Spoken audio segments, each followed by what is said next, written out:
Man, what has it been? A week? 7 days? However many hours? Well, whatever the case, welcome, one and all. I'm sure you may have noticed something a little bit different. We are obviously making this a weekly thing, so I took some time during the week in order to ensure that I could make things look a little bit What has it been? A week? more, I guess for lack of a better word, professional. So we've got a nice little bar, and let's see if we can make a couple of quick changes, and I'm pretty sure that I've got it to work. And just in time, I've got my cat. How lovely. So let's see. Oh yeah, that was my cat Zoe on the lap, and as usual, she is out and about. What is going on, Cody? Welcome to the stream. We are going to kick things off with just a recap of what we did last week with Jolly Lollyfin. That is the source that we are using. As you can see, we've got his beautiful face right here, working on some grilled cheese. And we're going to be continuing from there. In fact, we didn't even get the chance to do a lot of the things that we did last week that were proposed in chat. I can't wait to get to those.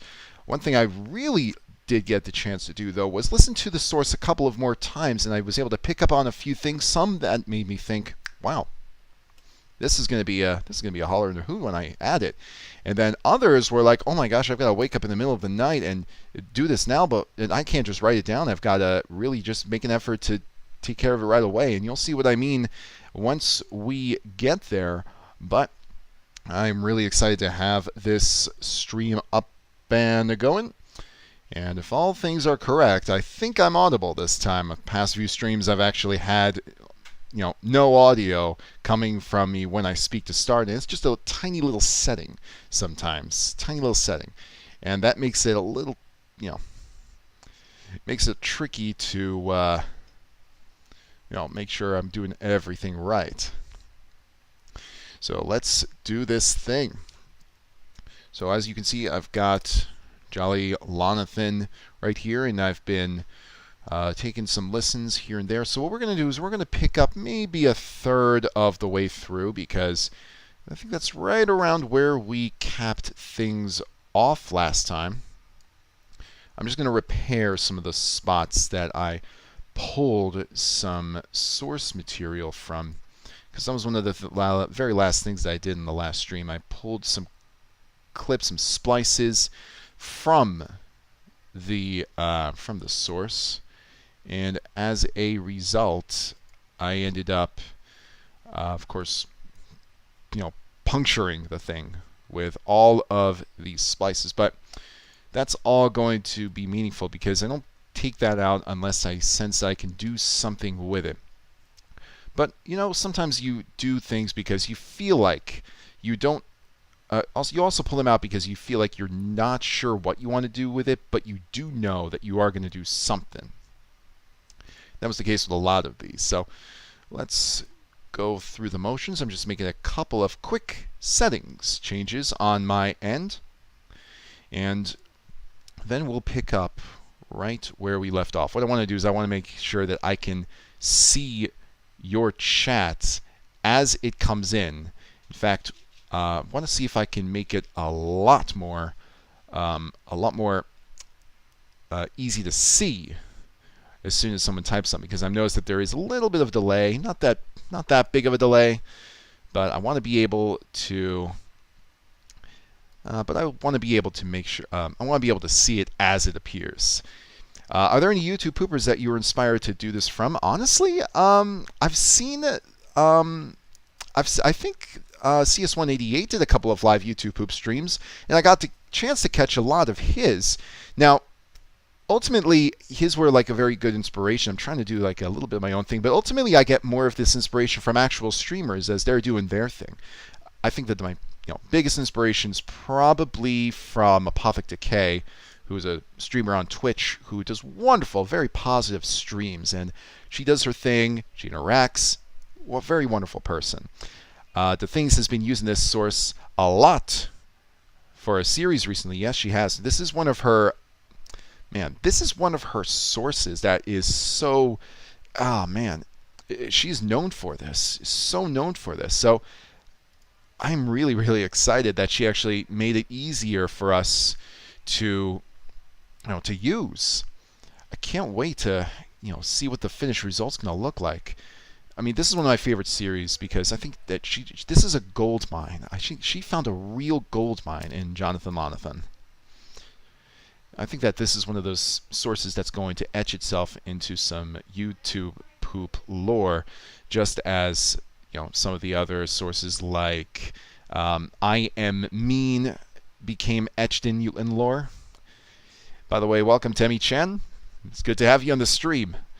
Yo, Cap, how you doing? I'm doing very well, Mikey B. How about yourself? Welcome to the stream. I'm excited to get things going. Hope you all had a wonderful week, by the way.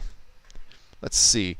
Now, there were some, like I said from the start, there were some clips, some splices that really stuck out to me. We're going to just revisit them as we go along, but the first thing I'm really excited to actually kind of show you is something that he said. Keep in mind, this is not a splice. He says this. Now, I'm racking my brain trying to figure out if DaThings actually used this in one of her videos, and I can't remember off the top of my head. So he actually says DaThings. He actually does. Listen. The thing. The thing. He actually says the thing. I'm really excited.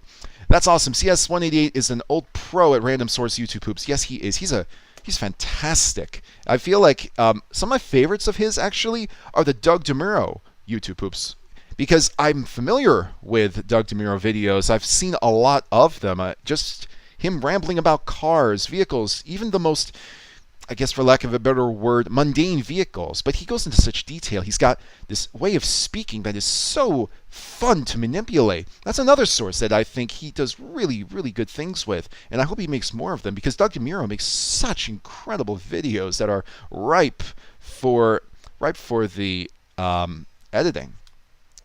Same animation studio and everything. Yes. All right, but yeah, this is going to be a fun one. We have to find a way to integrate the thing into this, because if we can do that, The thing. I think this is going to be capital. Oh, what is going down? Heroic Spirit, Hosis. Yes, Hosis. That's another one of CS188 sources that's been really good. I mean, I remember the original Hosis. Oh man. I think that that's one of my favorite YouTube poops to think about, like just rewatch over and over again, which is interesting because the parts that are so often quoted, the Jaj, for example, only half of that video is just sentence mixing, and the other half is all of this splicing that makes it look like all of these characters are going into a UFO, and it's still brilliant. It's absolutely brilliant on the way that he does it. It's like an interview being done, and it's going so wrong, and eventually one of the characters pulls out the gun, the stream cuts. It's amazing. Absolutely amazing YouTube poop. Hey, I'm Jolly Lolly Joestar. Well, welcome Jolly Lolly Joestar. That's something I can't say in five times in a row. My favorite ones are the ones based on his old live streams. Yeah, I think that he did some really good live streams, and I think that when you're doing a live stream, your focus and your way of thinking is a little bit different, because you have to think almost a little bit quicker to keep a stream going. You have to know how to keep everybody entertained, moving, occupied, I guess, for lack of a better word. And with YouTube Poops, it's a creative medium, so you don't always have the opportunity to just sit back and think as much. You've got to be on the fly. So you got to, it's a little tricky. I think actually I had someone ask me, how hard is it, or something like that, and it's like, as long as you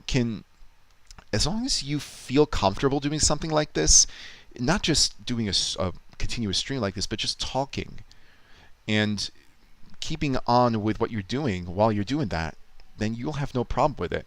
I got Sony Vegas 13, Franco Lopez Quintano. Well, I'm glad to hear you got Vegas 13. I've had Vegas 5, I've had 7, I've had 10, and now I've got 16. 13 is a really good addition from what I understand. So I hope you have a lot of fun with it. I hope you get to play around with it, really get to know the ins and outs. Have a lot of fun. I'm really curious to see what you make. Yeah, do it all over again. That's another quote. CS brought us the Jaj. Yes, he did. Can you please send me a link to the Jonathan source? Yeah, absolutely. In fact, actually, let me just show you this right here, because the link to the source, it's a lot easier to find than you think, because DaThings really made it easier for everyone to make their own YouTube poops of this source. And I'll show you what I mean. And by the way, DaThings has a new YouTube poop out that I haven't had the chance to see because she put it out maybe about, 20 minutes ago. So, but I'll show you what I mean. Her latest Jonathan Lonathan poop, Weather to Food. Take a look at this. If you go to the video itself and you check out the description, he can be downloaded, he being Jonathan Lonathan, of course, from this link. I don't want any advertisements, thank you very much. And you just have to click this source and download it. And it's all of the Jonathan Lonathan files, I think. I don't know if there's any that are not found, or if she had this one DVD that she was able to rip, but either way, it's a lot of Jonathan Lonathan. It's hours of it, and I think it's like spread, like those couple of hours are spread across 6-7 videos. I have to double check. We're using one for this source, but still. So if you want that link, all you have to do is go to Weather to Food, look in the description, and the source right here. 100%. 100% unsatisfied. I love that. I really love. Just saying hi. Keep up the good work. Well, thank you so much, Argan. Thank you so much. And yes, stay in the know. Okay, so we're going to return to where we left off, and I think that we're going to try and find some new things to do while picking up on some of the ideas that we brainstormed from last week. Now, this has been untouched. First things first. So I have not made any additional edits. There's only one edit that I did, and that's the one I just told you. I pulled the thing from the source, and when I say the thing, I mean, just in case you just joined, I'm talking about the word the thing, because we can use that. We can use that to our advantage, actually splice the word the things into this video.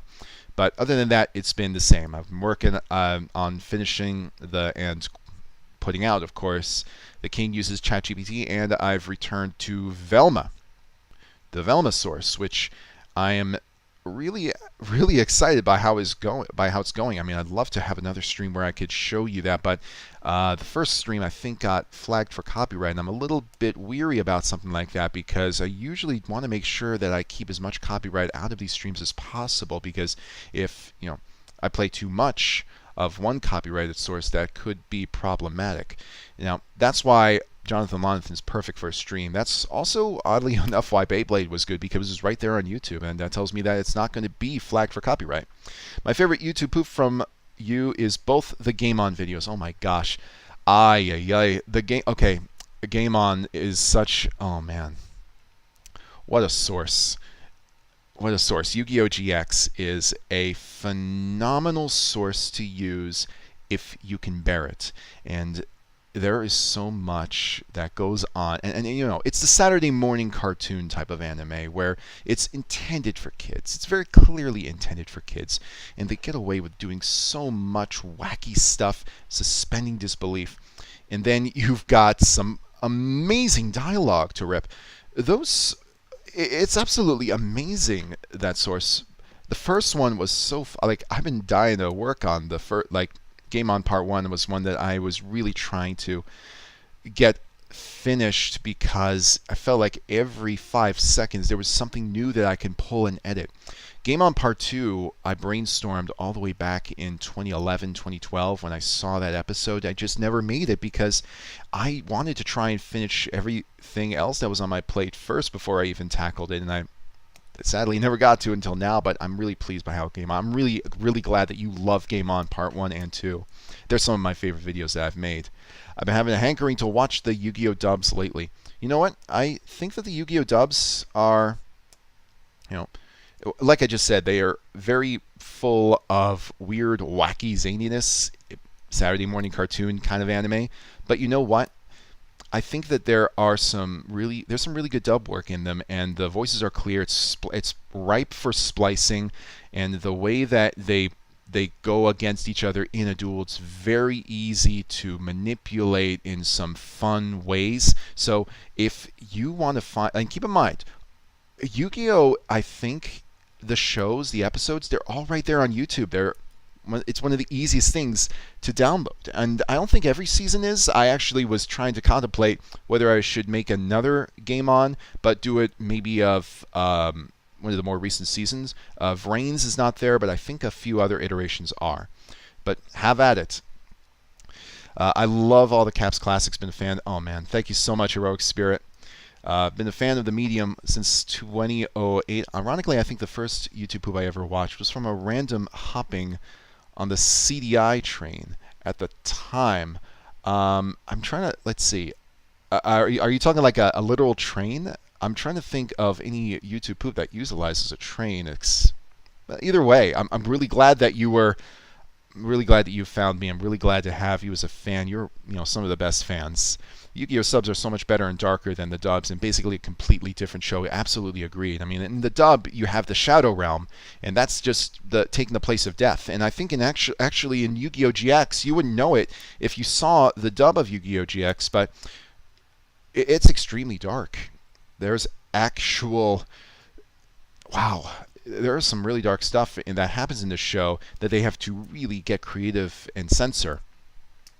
So yeah, and don't forget of course the very first season, because you have so much mention of the Shadow Realm, where it starts to make you think, did they really mean to say death, but they're just using Shadow Realm? Things like that. Yes. Yeah, like a dark drama versus a comedy. I recommend Yu-Gi-Oh! 5Ds. So Yu-Gi-Oh! 5Ds is one that I actually, I watched a few episodes of it.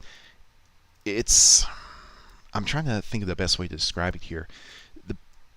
So you would think that a show about card games on motorcycles would be as zany as Yu-Gi-Oh! GX, and it's not. It's almost always played seriously, but it juxtaposes the fact that they're playing card games on motorcycles, so it's jarring almost. And I'm almost stupefied that Yu-Gi-Oh! GX has this really lighthearted tone, and then 5Ds goes almost right back to serious. I'm sure that there are some very wacky moments in it too, but I have yet to find as many in an episode compared to GX. Just for the stream started, I watched a clip where they literally did an X2 Electric Boogaloo joke in 2006. Wait, what? They really did that? They seriously did that? Huh. I don't know what episode that was. I have to find that out. Either way. You just got to hear how uniquely bad the Singapore dub was. Oh my gosh. I'm curious because I've got family in Singapore. By the way, how's it going, Valor? The Singapore dub, I didn't even know there was a Singapore dub because, Singapore, like I said, I have family in Singapore, and it's usually English that they speak there, and the only variants are Singlish, which is still English. It's just with an accent. Why redub it? I thought that they kept the dubs the same, unless they're dubbing in Chinese, but that would be the Chinese dub. Maybe I'm overthinking this. Oh man, that's interesting. In the original, there was a duel on a roof where they were dueling on glass. Yes, I saw that episode, Above Them All, where if they lose their section of glass, they would explode and plummet to their death. Yeah. I remember that episode, and again, they said you fall through the glass and you go to the Shadow Realm. Why not just die? In fact, there was even one where there was like a dark energy disc, which is really a chainsaw. They just reanimated it to make it look like there was energy pulsating from it, and that was in place. And keep in mind, when I saw that episode, I was 11 or 12. I wasn't stupid. I knew that was a chainsaw. And they didn't really do a very good job of trying to make it less scary. Oh man, splattering on the ground. I'm at the general trend where a ton of people were seeing YTP's Inception and trying their hand at. Okay, not a literal train, but yeah, I mean YouTube poop in 2007. I think so many people had a go at it because it was easy. The computers that were sold nowadays, and even the computers that most people had software that was designed to make small movies, but you could still edit however you liked. It was extremely accessible, and I don't think that that's something you find very easily on a computer nowadays, because even though Windows Movie Maker from Vista at the very least was crap in that it crashed so often, at the very least it was right there. I have no idea what's on computers nowadays. I haven't even looked, because most of the time when I see a YouTube poop, I mostly see it being made using some of the more professional software. Oh man, I agree. Oh yeah, that's correct. The dub said a portal to the Shadow Realm would open before they hit the ground. Sorry, I'm just Yu-Gi-Oh fanboying. That's okay. So why break the glass then? Why not just have the portal appear beneath them? All right, You Fool will always be my favorite capped video. Yes. You Fool I made in a day, and I made it after watching the entire clip of that Hollywood Squares Gilbert Gottfried episode, and I loved it. Absolutely loved it, because there's sometimes you watch a YouTube poop and it's so not a YouTube poop, but you watch a source or video, any kind of video, and the laughter is so infectious that you just have to make it into something else that you love. I mean, I think that one of the key things about YouTube poops, and this can be if you're just starting out, this can be if you're well versed in how to make it, use a source that you love. There is a lot of affection that comes through when you use a source that you love. Affection for the source material, affection for maybe something in the video itself. If you use a source that you love also, then you'll probably know it a little bit more in and out. You'll be more, I guess for lack of a better word, encouraged to rewatch it again and again. Why wouldn't you? It's such a wonderful clip. That was a wonderful YouTube poop that I made. It's also one of my favorites too. You lose your leg, it's lifed off. It's a freaking Cardian. Yeah, exactly. All the clip of the Boogaloo joke is they went full on abridged in this scene. I think it's episode 87 or 88. Now, what happens in that episode? Because I think the episode that I used in Game On Part 2 was episode 80. I think it was episode 80. I have no idea what the order was. Man, I can't believe it's been a year since Gilbert died. The second one is amazing too. Yeah, I can't believe it either. I mean, Gilbert Gottfried was a force to be reckoned with in comedy. And I'm not just talking about the way that he spoke, the way that he made people laugh, but if you've ever seen a roast, and Gilbert Gottfried was one of the roasters, there was no limit. But at the same time, almost nobody cared that he was going so hard. In fact, one of my favorite scenes with him was the Joan Rivers roast, and he has that monologue about the Joan Rivers vagina. If you can find that, you will love it. He's just this remarkable ability to tell a story in an extremely funny way, in a way that only Gilbert Gottfried can tell. Mr. Simon Alt was the first popular YouTube pooper I saw back in the day. I think my intro to his work was Robotnik Wants KFC. Yeah, Mr. Simon Alt, or Electric the Cheese, as he also went by. He was one of the earliest and also most popular, because a lot of the biggest YouTube poopers that were from the very early area, most of them started in 2007. I think Mr. Simon started in 2006. Could be wrong on that. I thought it was 2006 though. But he was there from almost the beginning, and he made some incredible YouTube poops. In fact, Robotnik Wants KFC is a fantastic video in its own right. My favorite of his actually is the Gaston video, which he actually made for a collab, a Disney collab that if I remember right, I think I also took part in. But that video is so quotable. When I was a lad, I ate 4 dozen eggs every morning to help me get 4 dozen eggs. Yes. Chaz says it while wearing the white dorm robe. So it's around that part of the show. Okay, I thought so. How many men died during construction? Yes, yes. That's exactly the clip, the Joan Rivers vagina clip. Norman is still one of my favorite poops. How many times are you going to ask that, Lizzie? Yeah. Yeah, his YouTube posts were surprisingly fast-paced for the era. It wasn't just that they were fast-paced. It's that he went the extra mile in some of the editing. Like, even the music that he put together.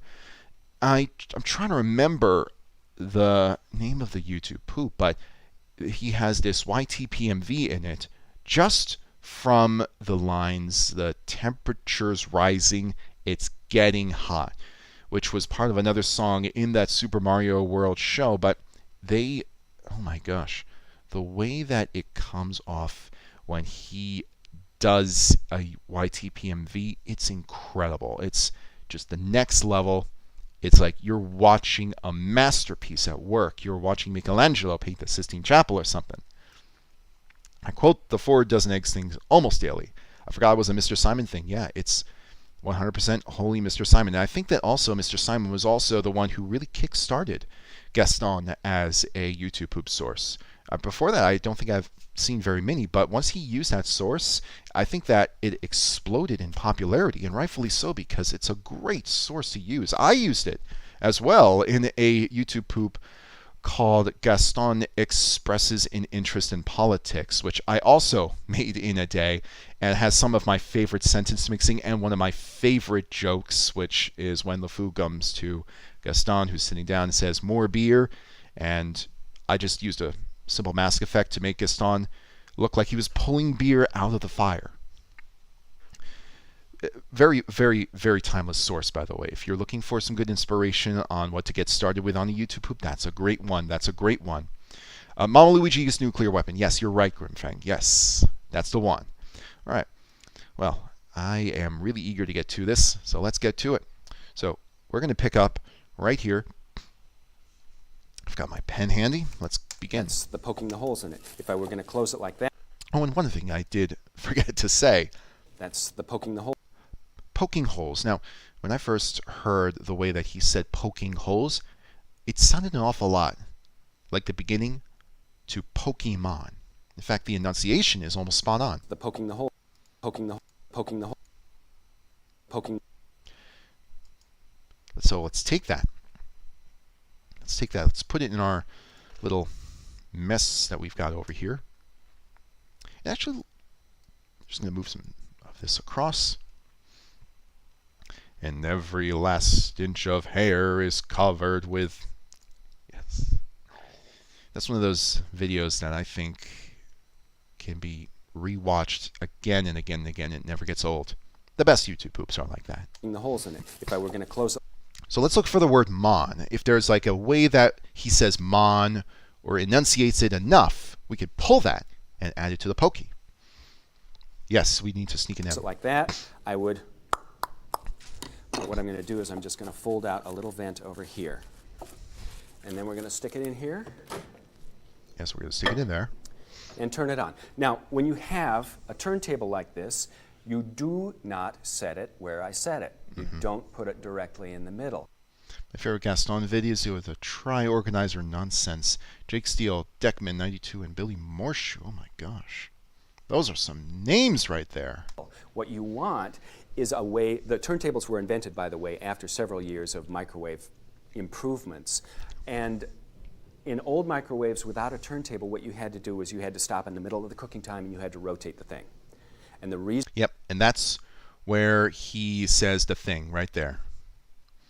What such a huge opportunity. Again, if DaThings has already found that, then never hurts to use it again. But if she hasn't, then, well, I hope she uses it in her next one. Somehow. Meta. Revenge of the Mad Madman is still one I use as an introductory poop to newbies. Yes, that's a wonderful, wonderful choice to introduce. It's got so many well-timed jokes.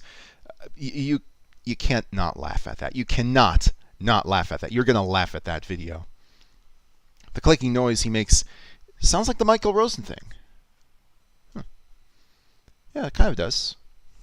Let me just put this up here. Clicking. Why does it keep deleting my text before the emoji? I'm not sure. Oh, Revenge of the Mad Madman is sadly lost to time. No way. No, it can't be lost to time. There's no way it's gone. There's no way. Yeah, see, it's right here. Yeah, this is it. In fact, there is a... I think, I'm trying to remember who did it. Someone did a remastered version of Revenge of the Mad Madman. I forget what it was. I forget who did it, but they did it back in 2000. Or, no, 2020. Excuse me. The reason that you rotate it is the same reason that you rotate it in an up. Oh my gosh. Oh my gosh. And the reason that you rotate... This is such a simple one right here. This is just... You just catch these little tiny things as you go through a source. And the reason that you rotate it is the same reason that you rotate it. This sentence makes no sense. The reason that you rotate it is also the same reason that you rotate it. This is such a wonderful source. It really is. The cool part is that you'd think that a video about microwaves, you will have learned already how to operate a microwave, and I know how to operate a microwave, but there are some things that he adds, and it's a little bit nice to learn about microwaves at the same time. I was thinking of a video, different video. Sorry. Okay, whew, you made my heart sink for a second. I know that one of my favorites of his unfortunately got removed, Static Shock, the ripoff of Electro, but that's got to stay up. That has to stay up. What if you mirrored the Quaker Oats when it's the center of the frame? Let me see. What does it look like? Let's see. I know where he... Let's see. I know what you're talking about. Let's find out if we can get it into the center of the frame. Let's see. It's just off to the right. I think perhaps there will be an opportunity to take a look at something like that. Wouldn't hurt. There was a YouTube poop of the Batman animated series, and one of them was the Mad Hatter. Oh, wait. I think I know which one you might be thinking of. I can't remember that one all 100%. I think I know which one you were. It's earlier. Okay. It's earlier. All right, here we go. Wherever it appears. I think that, we started from right around this zone right here. So let's hop on over and see if we can find the Quaker Oats man. Oh, yes, I see what you're saying. Now, the camera, does it stay still? Stays still enough, yeah. Okay. I think there's some opportunity there. So let's pull this and let's flirt with it a little bit. Let's take a look and see what our... And keep in mind, this is an edit that can also be layered on top of a really good sentence mix. It's just something that's subtle, something that might not even be somebody's favorite joke, but it adds an extra dimension. I guess the best way to describe it is it's like sprinkles on ice cream. It's a nice little addition. So let's mirror. Let's mirror from the left first and see how that looks, because I think that if we mirror from the left, you have his arm coming through, and I think that's a better thing to mirror. I think it will look a lot better. See how it looks. Oh, it's almost there. I'd have to pull this in order to get that perfect circle. Now, it's still something I might be able, yeah, there is still something that we can do, because you have this black column right here. Typically that black column would stay there unless you made a track motion edit. So what I mean by that, as a little refresher, you have two ways to pan and zoom in Vegas. The first way is from the clip itself, and the other is from the track itself, the track being this layer right here. So for example, like, the reason for the layers is obvious. If you were to put this, stack it on top of this, you don't have that black bar anymore. Instead, it's being replaced by this little strip of this video. So what I'm going to do here is I'm going to zoom in using track motion. And the way that it's going to look, because if I zoom in using the pan crop tool in the source itself, the black bar is going to stay. And I don't want that. So let's do this. There we go. And I'm going to just center it. I might have to zoom in maybe a little bit. Actually, no, it's spot on. It's right there. Yeah, there we go. There is some movement from the camera, and that affects the way that this looks, but it's not too bad. It's not too bad. There's a better shot for the mirrored Quaker Oats. Well, let's see. Wherever that shot is, we'll find a pull. Let's return here. In an oven, when you're baking a just to be sure. You had to rotate the thing. Okay. In an oven. He says the thing a lot, I just noticed. When you're baking a sheet pan of cookies or something, there are hot spots, there are cold spots. Well, the microwaves may not go in evenly, and so you turn it so that they can approach the food differently. If you stick it right in the middle. White Quaker jump scare. There's a better shot for the... Oh, you're talking about this right here. Oh. Oh, I see. Okay. There are cold spots. Yeah, you're right. The camera's panned too much on this scene, but it moves back here. So turn it so that they can approach the food differently. If you stick it right in the middle, and then it goes back. Okay. Evenly, and so we're gonna, let's see, right here, I think. So you turn it so that they can approach the food differently. Yeah, right here. I think this is actually a lot more centered too, so let's pull this and put it right beside. Let's gather the ingredients to make a great concoction here. So we got a reflect effect that we're going to put, again, same thing. We're going to start with left, because that way, little Lonathan here. And it's not perfectly centered. Interesting. It's almost like, oh, the Quaker Oats are on a tilt. Never noticed that, but it's not going to affect all that much. Okay. Now let's play it, see how it looks. If I'm right, and I think this is what's going to happen. It's not going to stay static. It's almost going to pulsate. You turn it so that they can approach the food differently. Yeah, because the camera's not on a it's not on a very static spot. It's actually moving. It's being controlled by somebody. All right.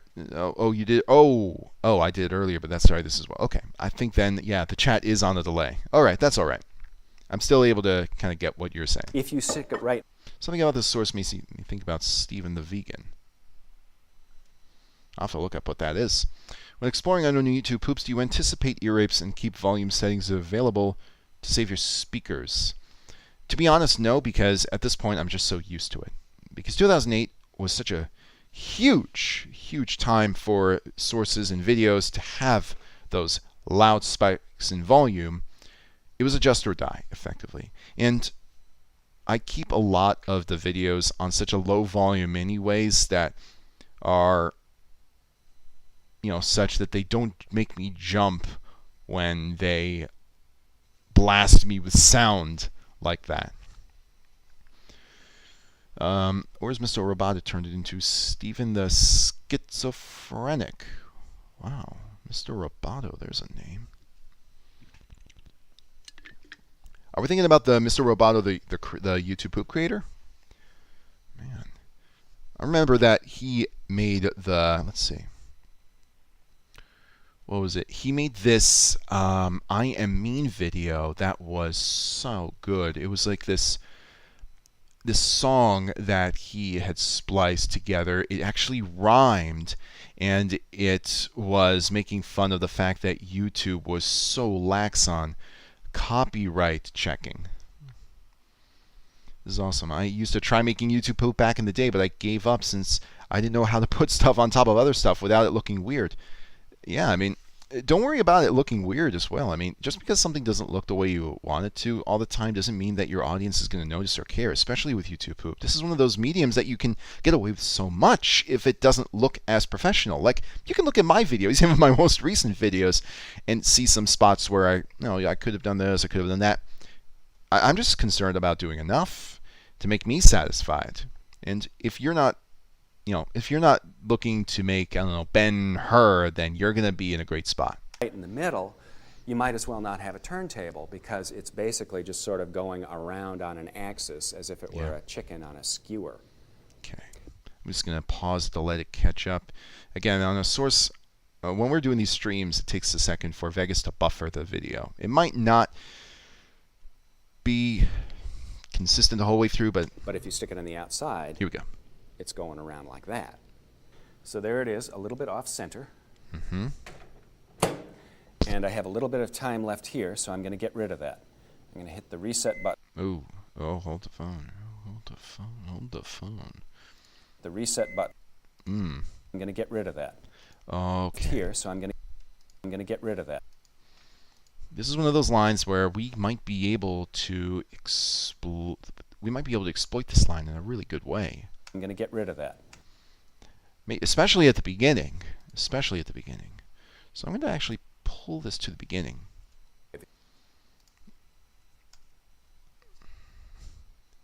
There we go.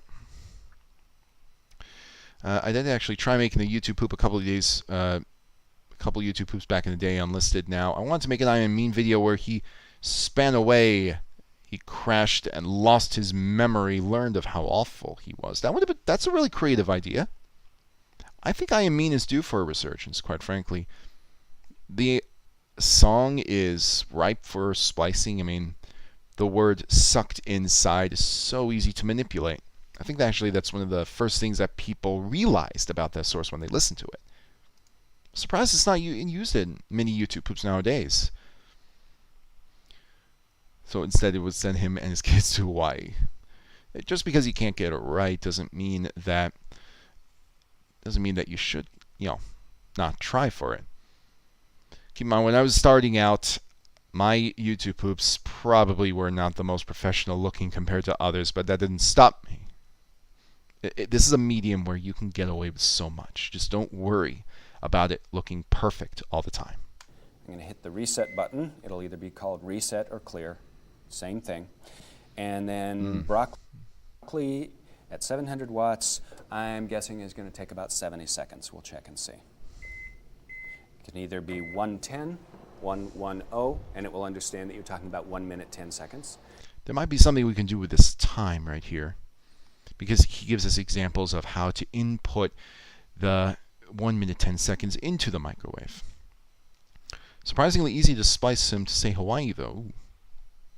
Hey, don't keep it unlisted for a long time.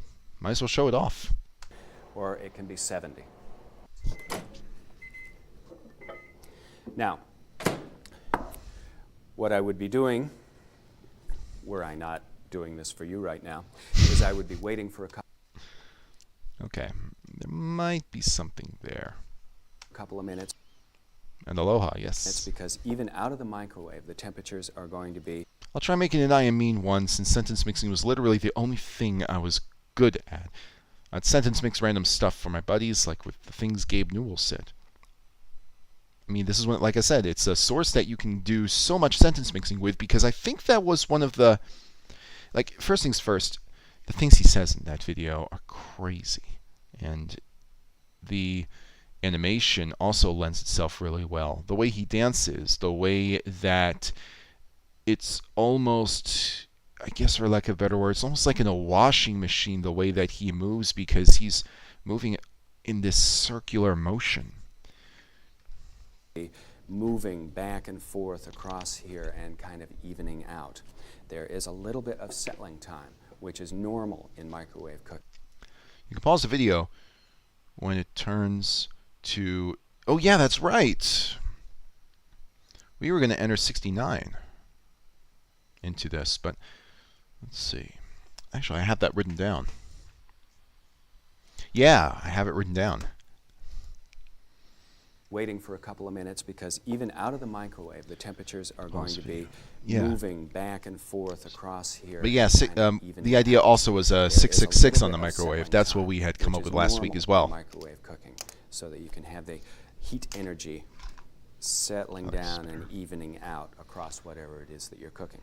So let's open it up, and with anything that may have steam, let's say this was completely covered. This I was like 13 or 14 at the time with terrible technical knowledge. Never finished the IME one, did the Yu-Gi-Oh! Death Note, Hercules, and Abe's Exodus one. Hercules one isn't terrible. That's good. I mean, like I said, well, actually, especially since you were 13 or 14 at the time. I mean, I think that you probably had more expertise with video editing than most people your age at that point, which is something to be proud of. I mean, the fact that you were able to upload something to YouTube, make people laugh, that's great. Carnage, what is going down? Welcome. Reminds me of all the I Am Mean Poops people like Tornus7, yes, and S. Gonk would make in late 2009. In fact, Tornus was a really good. Oh man, I think that Tornus had made this one where he was having where I Am Mean was having the dialogue with that gnome and himself, and then oh man, Tornus is interesting because when she entered the scene, the YouTube poop scene, she did so with an Avatar: The Last Airbender YouTube poop, and then oddly enough, she became a little bit more well known for what she did with I Am Mean. She was another one of those great creators. May have Steam, might be good to add the Steam logo there. Probs work with something in it. Yeah, I was also thinking steamed hams when I thought about this. Norris, yes, Norris. Good thing. are going to be moving back and forth across here and kind of evening out. There is a little bit of settling time, which is normal in microwave cooking, so that you can have the heat energy settling down and evening out. Wait, they were a girl? I think they were a girl, because I remember her saying that she was a girl. I'm just going by what Tornus said. Across whatever it is that you're cooking. So let's open it up. And with anything that may have steam, let's say this was completely covered. Yeah, let's pull steam. Thing that may have steam. Yep, I mean, we can do all sorts of things with steam. Steam, the software used for games, of course. There's steamed hams, if there is ever a mention of hams, which I don't know about in the microwave video, but maybe in another one. I'll have to explore some of the other sources. Let's say this was completely covered. This would be a pot on the stove or yeah, you would likely know better than I am. Anything like that. You always open it on the side away from you. Yeah, he's talking a little softly in this part of the clip. If you're opening the lid and you open it towards you, the steam goes right up here. So, same principle here. I don't have a pot to clean, I haven't had to heat up the stove, and I haven't had to heat up the house. So those are some of the main reasons that microwaves are so Makes me so steamed. Ooh, that's another one. So far, the only songs that are finished is another hit in the wall, Part 2, and a remix of We Need More Victimization by Nostalgia Critic. Nice job, Uncle LJ. And by the way, welcome to the stream. You can call them steamed hams, despite the fact that they are obviously micro. Ooh, that's a good idea. You call them steamed hams, despite the fact that they are obviously microwaved.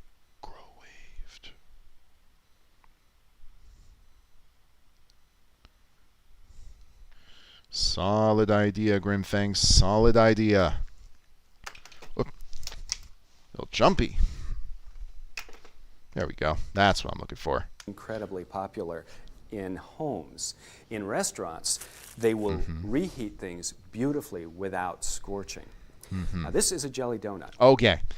I remember, okay, this is the jelly donut scene. Now, there's a bit that we can work with here. Just the opening alone, this is a jelly donut. I mean, we can think of all sorts of ways to manipulate it. In fact, we might be able to pull from some of the things that we pulled from earlier in the stream, maybe even last week as well. Now, this is a jelly donut. Yeah.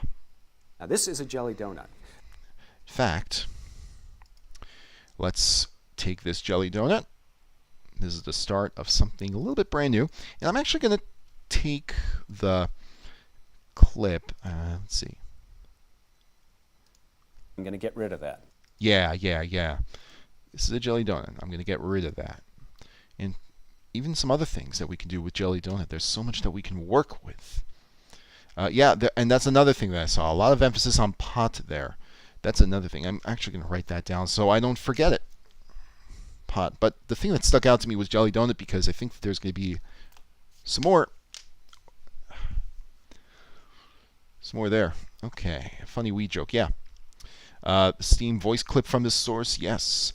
Brock. Pokemon jelly donut. Everyone loves a jelly-filled donut. Yeah. Now, this is a jelly donut. I'm going to get rid of that. Interesting. Now, this is a jelly donut. I'm going to get rid of that. I think that this was now all one continuous recording. I think that he had to cut and then pick up where he left off with that jelly donut scene because there's some slight differences in the audio, the way that it sounds, which is really fascinating because he does everything in almost one take, I want to say. Now, this is a jelly donut. I'm going to get rid of that. I'm going to get rid of that. All right. Instead of that, I want to look for it. Get rid of that. I'm just going to put a splice here, but I'm going to keep it there just in case we can't find an appropriately sounding it. How he gets rid of the jelly donut? Well, he puts the jelly donut in the microwave a little bit later. Actually, I think that's one of the next things that he does. Everyone loves a jelly-filled donut. In fact, we can incorporate Pokemon. We can incorporate Brock. And this will give you a good idea of the difference in the way that outsides and insides of things can react to This will give you a good idea. Yeah, they had to do a second take because he acknowledged they were rice balls. Yeah. And this will give you a good idea of the difference in the way that outsides and insides of things can react to microwave radiation. If we take a jelly donut and we stick it in here and we program it, say, for 40 seconds, which really ought to get it blistering hot. Okay. What I'm thinking here is after he puts it in the microwave, because we have the idea of 666, we have 69. If he programs, I would think that 666 is one of the numbers he could program. So if he programs 666, then we can have this on this frame right here.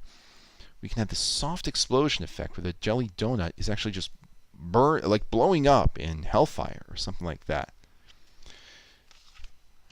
All sorts of things we can do here.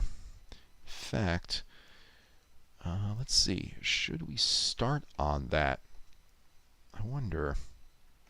Well, let's take a look at the scene that has him putting that jelly donut into the microwave. Can you use the D sound for idea and use it for difference as well?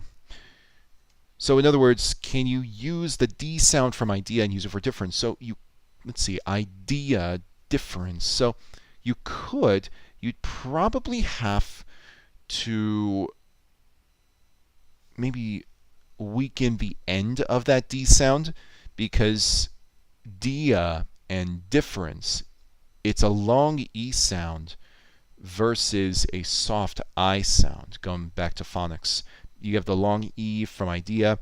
In most accents, most parts of the world, if they ever use the word idea, it's always going to be a long E sound. Difference, same thing, soft I sound. So you don't want the two vowel sounds to blend together. 69 blisteringly hot. Yeah, that's true. Helping my mouse disappeared after editing in Sony Vegas 13. You mean the mouse cursor? I'm not sure. I'm afraid I can't help you there. The mouse cursor not appearing in Sony Vegas 13. You might just have to, like all things, sometimes you just gotta stop what you're doing, leave the program, Control Delete or what have you, and then pull it back up. AHITW is short for another hit in the wall part 2. Okay. And this will give you a good idea of the difference in the way that outsides and insides of things can react to microwave radiation. Let's get him putting it in the microwave here. If we take a jelly donut and we stick it in here and we program it, say, for 40 seconds, which really ought to get it blistering hot. Okay. So let's pull this over here. Let's get to work on something like this, because we've been pulling some ideas. Let's actually get started on an idea. Sony Vegas Pro, I remember Sony Vegas 9. Yeah, like I said earlier, I had Sony Vegas 5. In fact, a lot of my videos, Game On Part 1, Spy Kids Part 2, they were all made in Sony Vegas 5. In fact, the last video that was made in Sony Vegas 5 was George's Handsome Volcano Conkers. So I used that baby all the way up to 2010 before I had to switch. Okay. Take a jelly donut. So what I'm going to do is I'm just going to remove the audio. I'm just going to actually decouple the audio because we don't want to remove it. There's still a scene that would be good. Blistering hot. Blistering hot. Ooh. Actually, listening it for that second time, the way he says it, ooh, blisteringly hot. Man, there's a lot of fun in this source. Now this is a jelly donut. Okay. I'm going to get rid of that. Jelly donut. I'm going to get rid of that. Okay. So he puts it in the microwave, and then he has to shut the door, and then, or maybe he can, let's see.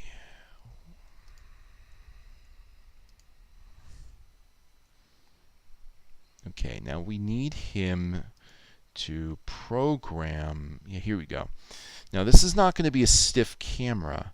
In fact, one thing we do also need is the font that is, it's almost like a digital number font that they typically use for the microwave. We'll have to make something like that.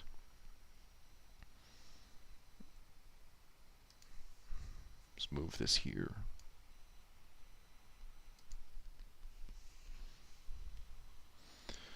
Hot and hot. Hot and hot. Blistering hot. Hot. Hot.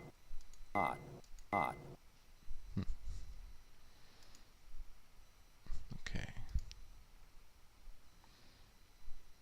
Actually, let me just stretch this a little bit more. I think he says something else here. Let's say for 40 seconds, which really ought to get it blistering hot.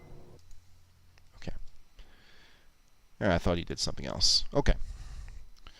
Now, what we need here, I'm just going to skip ahead to when the camera pans out after it's put into the microwave.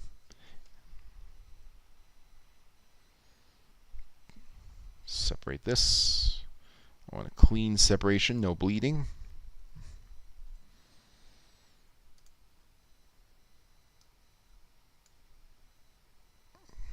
And I think that the camera is going to linger on this microwave in a very, very good way. So what I'm going to do now is I'm going to copy and paste this into a new layer. And I'm going to show you why very shortly. But for the most part, it's going to make for an even better effect as soon as we get the item to explode in that microwave. So first, we need to use our masking tool. And let's get the window of the microwave. And we're going to make this an animated mask, which means that as the source moves along its timeline, the mask, these anchors for the mask, they're going to change positions.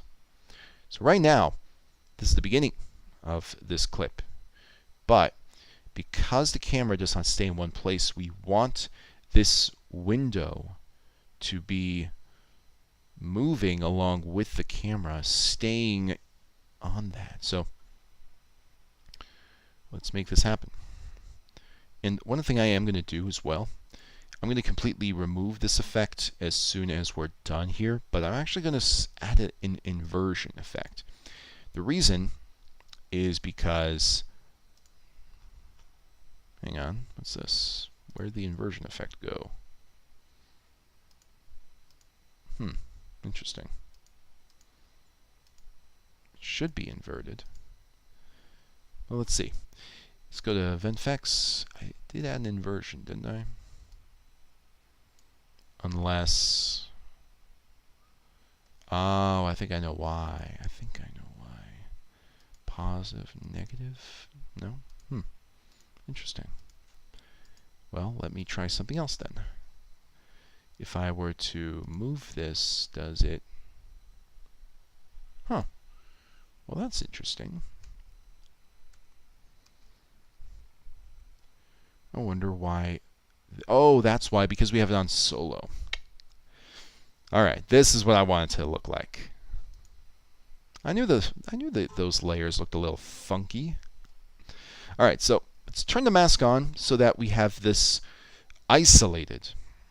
And this is going to help us because we want to move the mask along the timeline. And it's a very simple procedure because the shape of the window of that microwave does not change. So all we're doing is we're just moving all four anchors at the same time.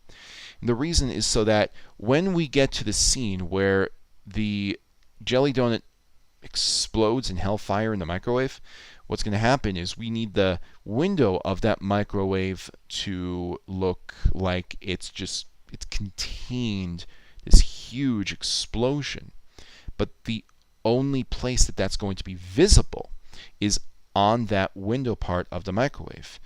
Now I'm just using this inversion effect so I know that I've got the outline perfectly fine. So I'm going to move along. I'm going to be carefully eyeing this, and if I need to move it, I can move it now. So let's go along, see how it looks. And for the most part, the camera is staying... No, but we just did a little jump right there. So the camera's staying right there. And you can see very subtly... Whoops. Actually, it actually did something I did not want it to do. That's okay. There we go. I want the anchor here to... Here we go. Just move this back into place. Yes. Perfect. Now, I think that we can get rid of one of these anchors, perhaps? No, we can keep both of them. So we're going to move this little stick along, and once it gets to a certain point, I'm going to stop it right here. I think this certain point right here will work out just fine. The reason I want it here is because I'm going to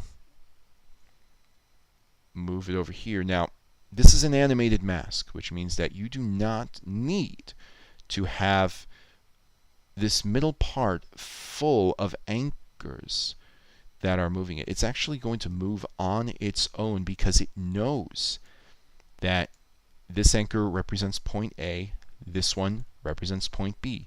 It needs to move this mask from point A to point B, just like that.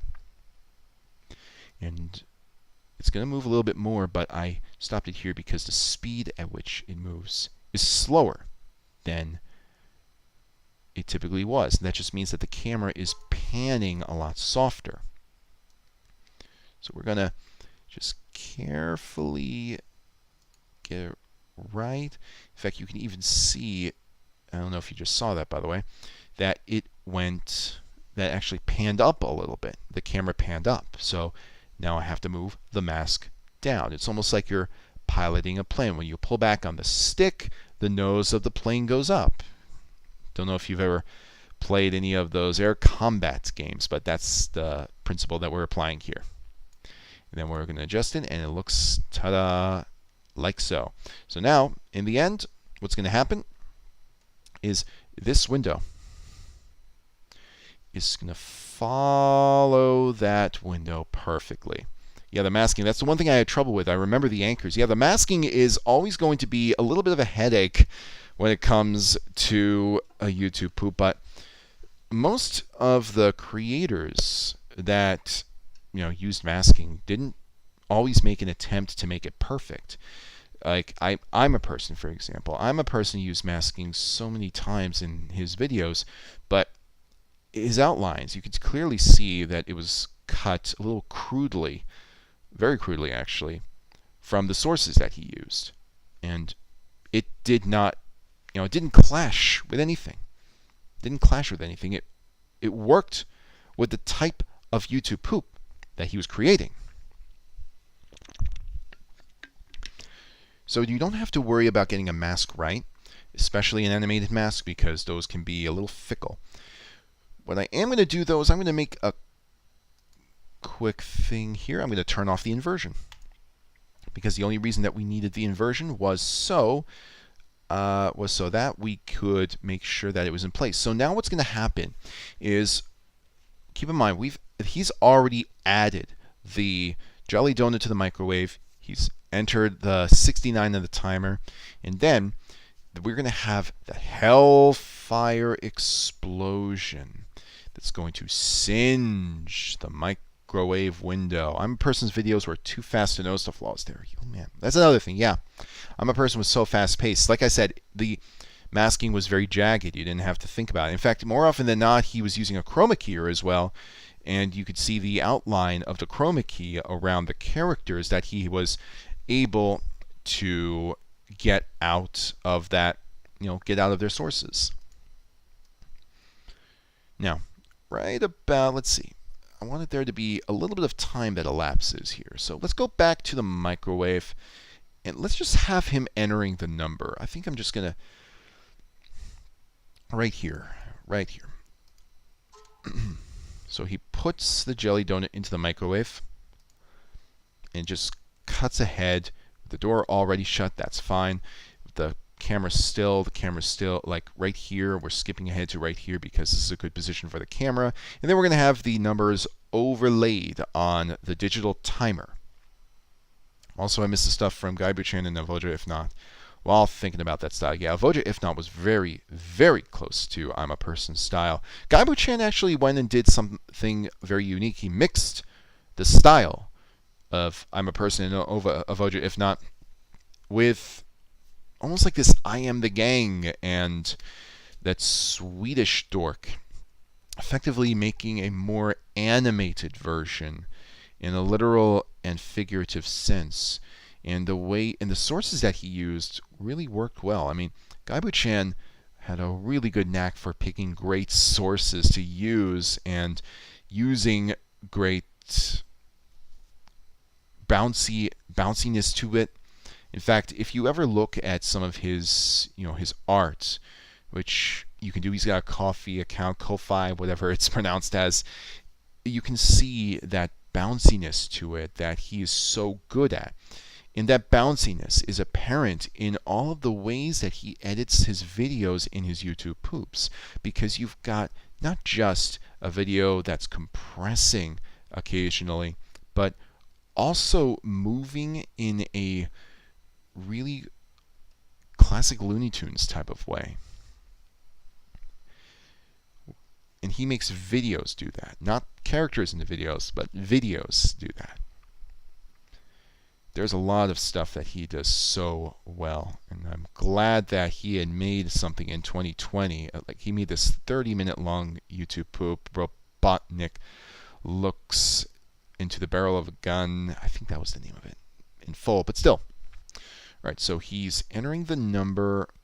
And that it's only going to last this long, and then we're going to have this pulled into place. Now, it's going to be a pretty quick series of transitions. We don't want it to linger on one scene for too long.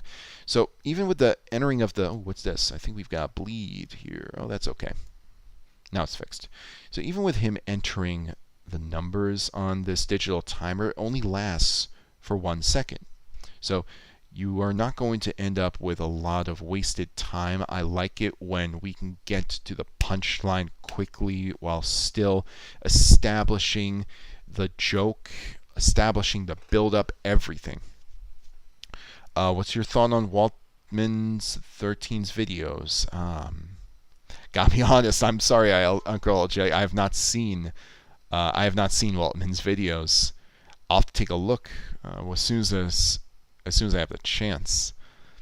You have a really good voice. You could probably do YouTube Who Philosophy documentary history videos or even something like Bob Ross. Thank you, Hero of Logic. That's just my radio background right there. I was in radio training, and as such, I had to make sure that I spoke properly, that my voice was, equal parts presentation and equal parts comforting. Because the thing about radio is that it's not just, oh, this is the DJ on the late night hour. No, it was also something you had to be very mindful of with your audience. I don't know if you've ever noticed, but when you listen to a radio and you have a DJ who comes on, maybe the bumper in between songs, he never, or at least never should, they will always address you.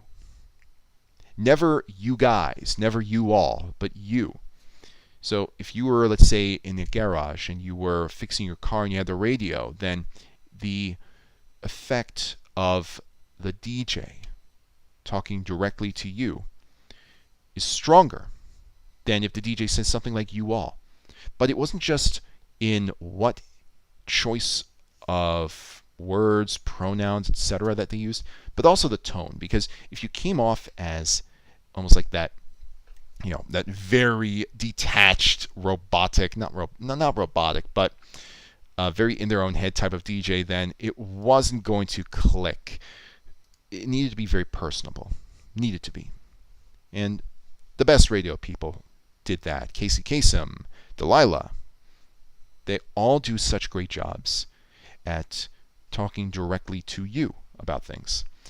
Can you do a Casey Kasem impression? He was the voice of American Top 40 and Shaggy from Scoops. Yes. Oh man, I don't know if I could do an impression. This is, man, I'm probably going to butcher this to hell and back, but I'll give it a shot. I'm Casey Kasem, and this is American Top 40. And coming up, it's the 1980s hit, Turning Japanese. Yeah, but my voice is nothing like Casey Kasem's. I think I'm more bass baritone, and Casey Kasem has that tenor feel, I guess. But I think, man, I think that the closer comparison to me is almost like those old-timey ad people where you would see, I don't know if you have ever seen some of the older commercials, but you almost had a disembodied voice talking to somebody in the ad who is trying to, shave. Top of the morning. This person here uses Old Spice body wash to make himself feel and smell good. Like that. Doesn't lend itself to a Casey Kasem type of voice. But I grew up listening to Dick Clark as well. Dick Clark, oh man, Dick Clark, yes. I'm Dick Clark, and you're listening to the U.S. Music Survey. I think I'm a closer Dick Clark than I am Casey Kasem. Man, he was wonderful listening to growing up. Every Sunday he did the U.S. Music Survey, and it was almost, it was up until, unfortunately, he had the problem with his vocal cords, which I think was 2003, 2004. Oh man, I loved listening to it because that's, I'm a big pop music junkie. Just trying to find the right effect here while I'm looking here. But listening to a lot of the top 40 radio gave me a really good feel of what it was to be a DJ. And where is a good, I need something like some kind of effect that will have very fiery Fiery background. I mean, we can add fire as well, but that's going to come a little bit later. Let's see. I'm looking for that right type of effect to use on this glass. Something that will simulate saturation. Saturation. Now, can we animate that saturation? I guess we're going to find out. The hue, luminance. Okay, so we have something here. We have a little start to something. So let's readjust the luminance. So the luminance to the saturation is going to be really useful. We're going to kind of layer another effect on top of this. In fact, one thing I'm actually going to do is I'm going to isolate this by itself and then go into the effect. The reason so is that this part of the clip, it's spliced out so we can add those effects a little bit more easier and they'll transition really well. Captain 6, The Joy of Pooping. Yes. Thanks for the radio stories, by the way. That was really good info. Yeah, more than happy to. I loved radio growing up.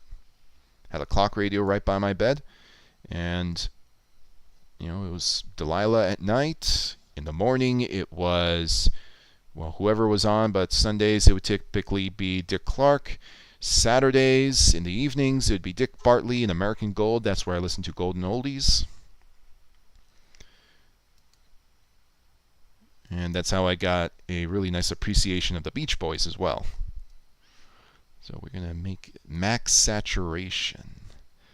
There's probably a really good sound effect for this as well. And then it transitions back to 1. There we go. So, yeah, that Hellfire effect. Have you ever heard of Jim Ladd? He was the DJ for KMET Los Angeles, and he was friends with Roger Waters, and was in his 1987 album Radio KAOS. I can't say I have. I'm East Coast, and some of the people on the West Coast who might be a little bit more celebrity, his DJs, I don't think I listen to that often. Like, for context, I don't know if he airs in that Western market. I know he's very popular in the Eastern markets as well. Elvis Duran in the morning show. I listen to very often. They're a wonderful, wonderful, talented team that make you feel good just listening. But they're, I think, on more stations in the east side of the U.S. than they are on the west side of the U.S. But I do know that they have a lot of stations in general under the iHeartRadio umbrella that will have them on. Uh-oh, not responding. All right. Now we'll just wait for this to do its thing. Don't worry. We didn't lose anything. We're going to pull it right back up. But Elvis Duran, I think, is purely East Coast. Oh, perfect. It's right back to normal. Now, it does that sometimes. Again, death, taxes, Vegas crashing. Sometimes, though, it picks itself back up. That's why I save as often as I do. That's why you should save as often as you do. And it can be anything from a video to a paper that you're writing. I used to make YouTube poops all the time. Watching the stream makes me want to make them again. Well, first off, thank you so much for joining EOTW666. And yeah, you should definitely get right back into it. It's so much fun to do. You're going to find yourself, if you have a really fun source to use, like Jonathan Lonathan here, you're going to find yourself getting really, really into it and making the fun yourself. Definitely do it. Guess who's the DJ for American Top 40 now? Isn't it Ryan Seacrest? I think it is Ryan Seacrest. If it's not Ryan Seacrest, I think it's Mario Lopez. I could be wrong about that. Correct me if I'm wrong, Uncle LJ. Tell me that it's one or the other. All right. Let's see. But man, my station, by the way, because I'm in the greater New York City area, my station Z100. And that's how I listen to Elvis Duran in the morning show. And yeah, I mean, radio is obviously going to have a lot of commercials. It's going to have a lot of you know, the same old music, but like I said, I'm a pop music junkie, and that's my kind of thing. Okay, we need one more thing to complete, because at its peak, we have the saturation illuminating the window of the microwave, but we need it to be red. We need it to be very red because of the fire. Or actually, better yet, maybe we don't. Maybe we don't. There might be another way. Let's turn to YouTube real quick. Explosion blue screen.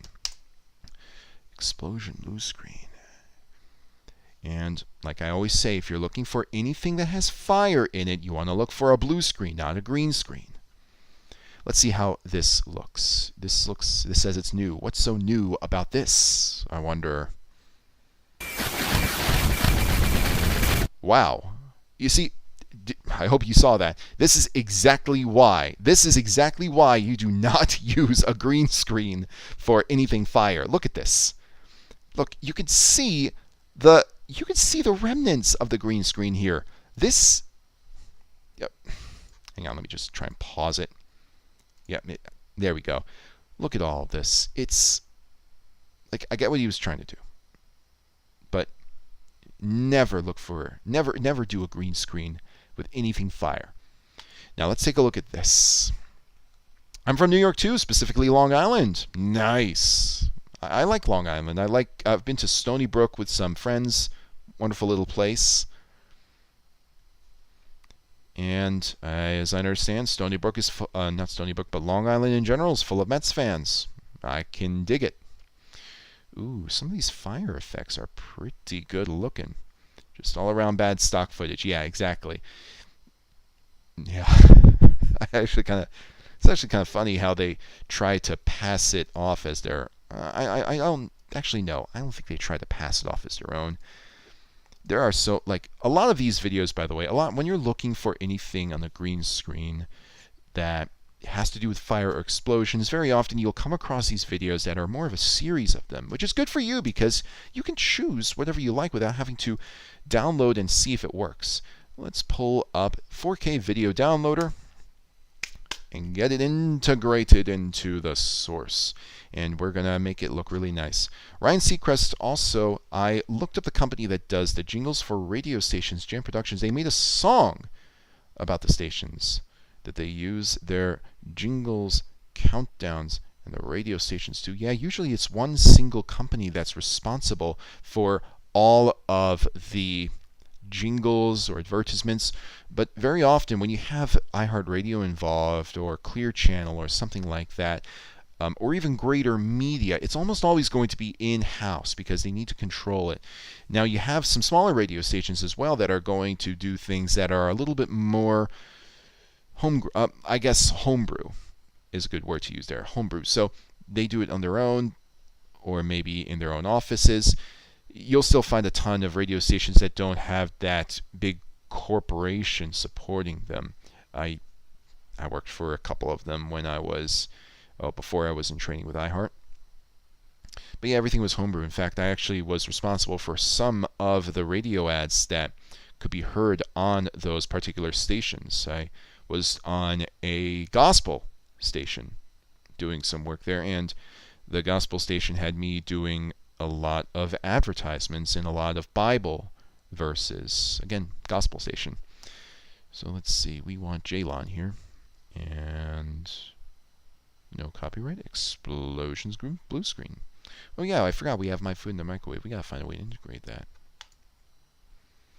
And typically with anything explosions, or anything fire as well, I always want the highest quality possible. There are some clips where I won't bother with something like a 1080p, but in this instance I really do want to make the explosion look as detailed as possible,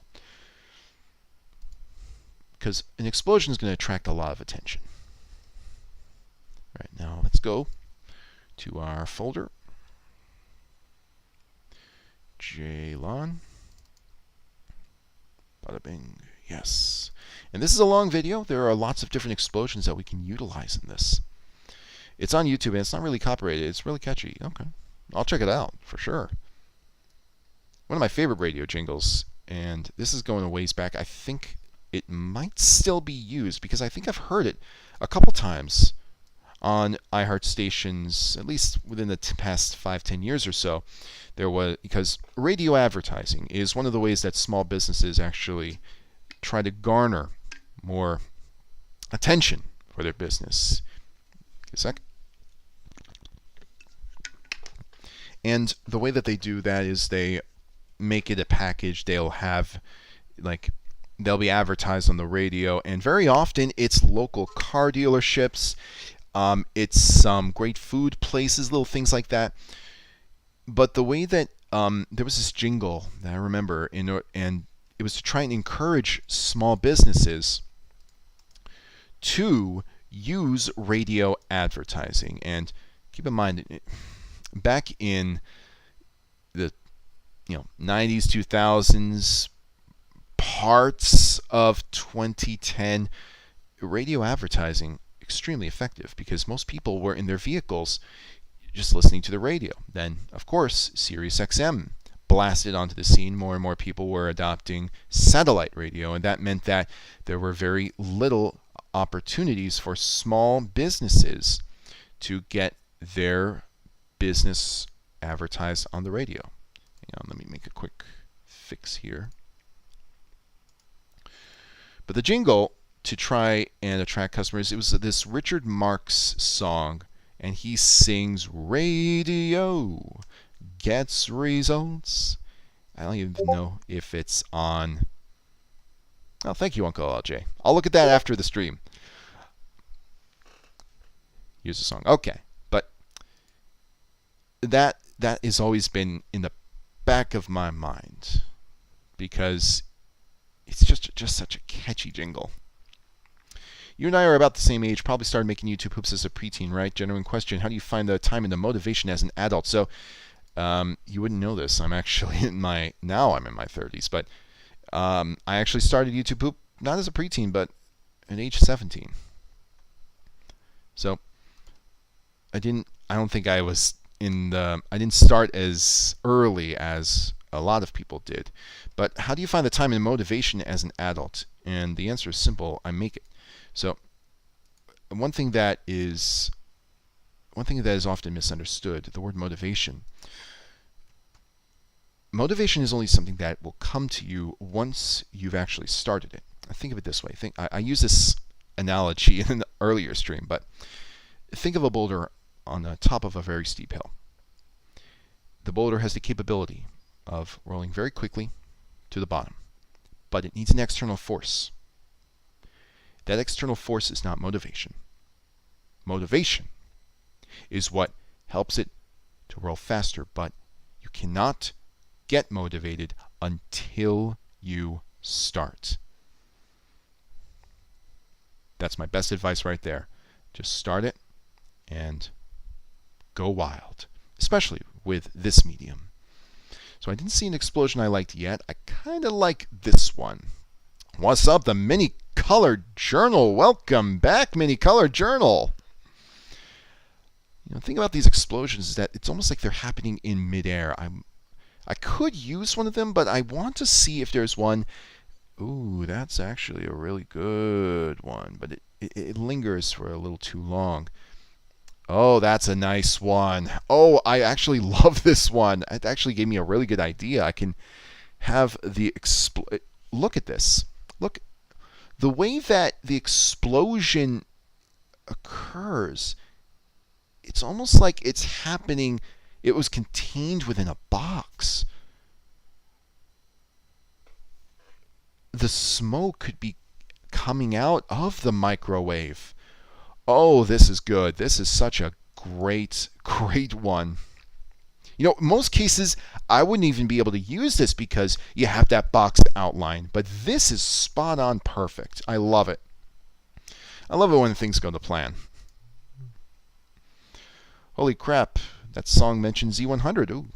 Yeah, I mean, Z100 is one of those popular radio stations in the world. People listen to it on the iHeartRadio app live. for good reason very often, because you have a lot of great access to pop music, because people don't pay for Spotify, they don't pay for Pandora or anything like that. Their biggest avenue, or their cheapest avenue, usually is through the iHeartRadio app.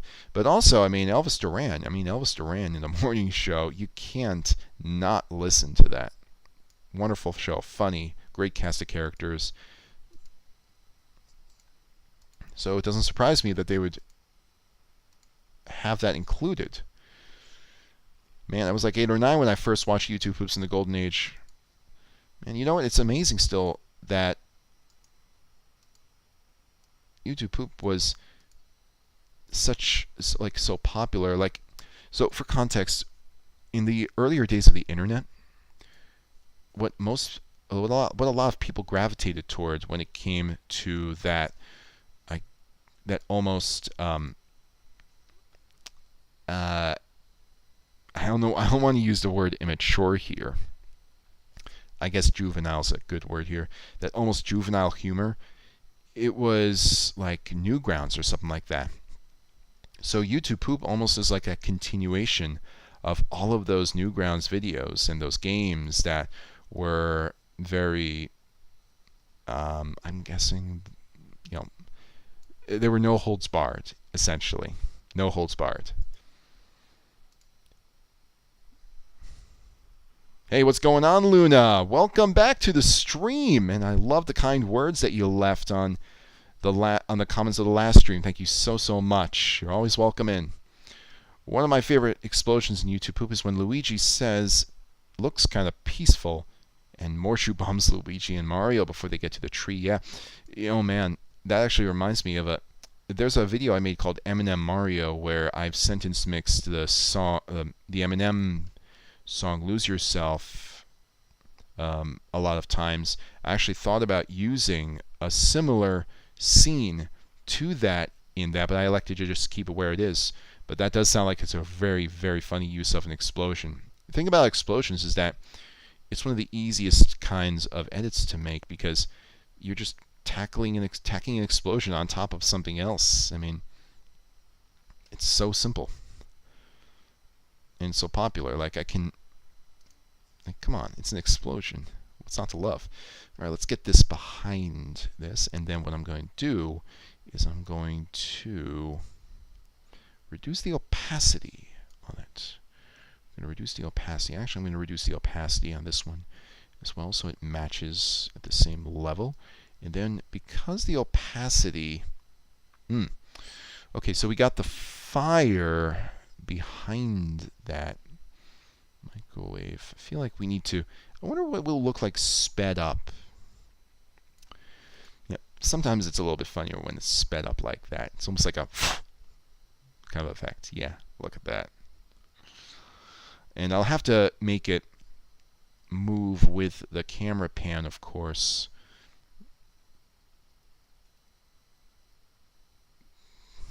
But still, it's a great explosion to add here. You mentioned Delilah earlier. I used to listen to her as a kid in the Pittsburgh area. I'm not sure if it's the same Delilah. I haven't heard that name forever. It probably is, because Delilah is a nationally syndicated show. If you, let's see. It was Love Songs with Delilah. I'm sure that you're thinking of the same Delilah I'm thinking of. Of course, Exploding Microwave. Yep. Okay.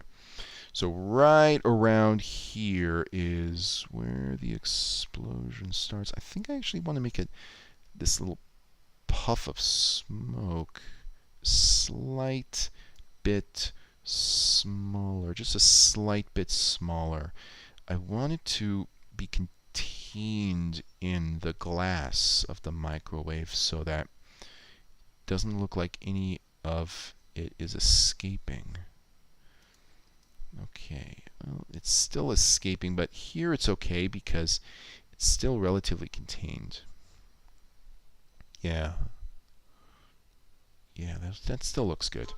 That still looks good. Maybe you could reference Frollo because fire. Yeah, in fact, let me just get out of here for a second. There's a clip of him saying, of Johnny Lonnie saying, blistering hot. Yeah, blistering hot. That could work pretty well with Frollo's use of Hellfire, especially since the way that we're going to do this is the microwave timer is going to read 69. It could also read 666, as was surmised. So, lots of different ways that we can go about a joke like this. So let's go back here. Here's the original one. Okay. Thanks, Uncle LJ. Yeah, I was thinking a Hellfire instrumental or Hellfuff. Ooh, that's a good one. Ooh, Hellfuff. At the same time of the explosion, or right before the explosion. And actually, let's get that pulled down right now.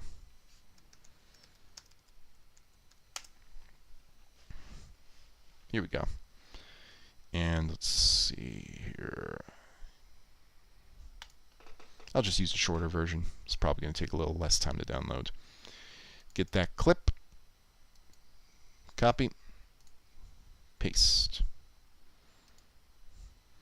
Yeah, oddly enough, funny thing, Frollo's Hellfire was another popular YouTube poop source in the early 2010s, but you wouldn't know it because it's such a serious song. It's such a dark song as well.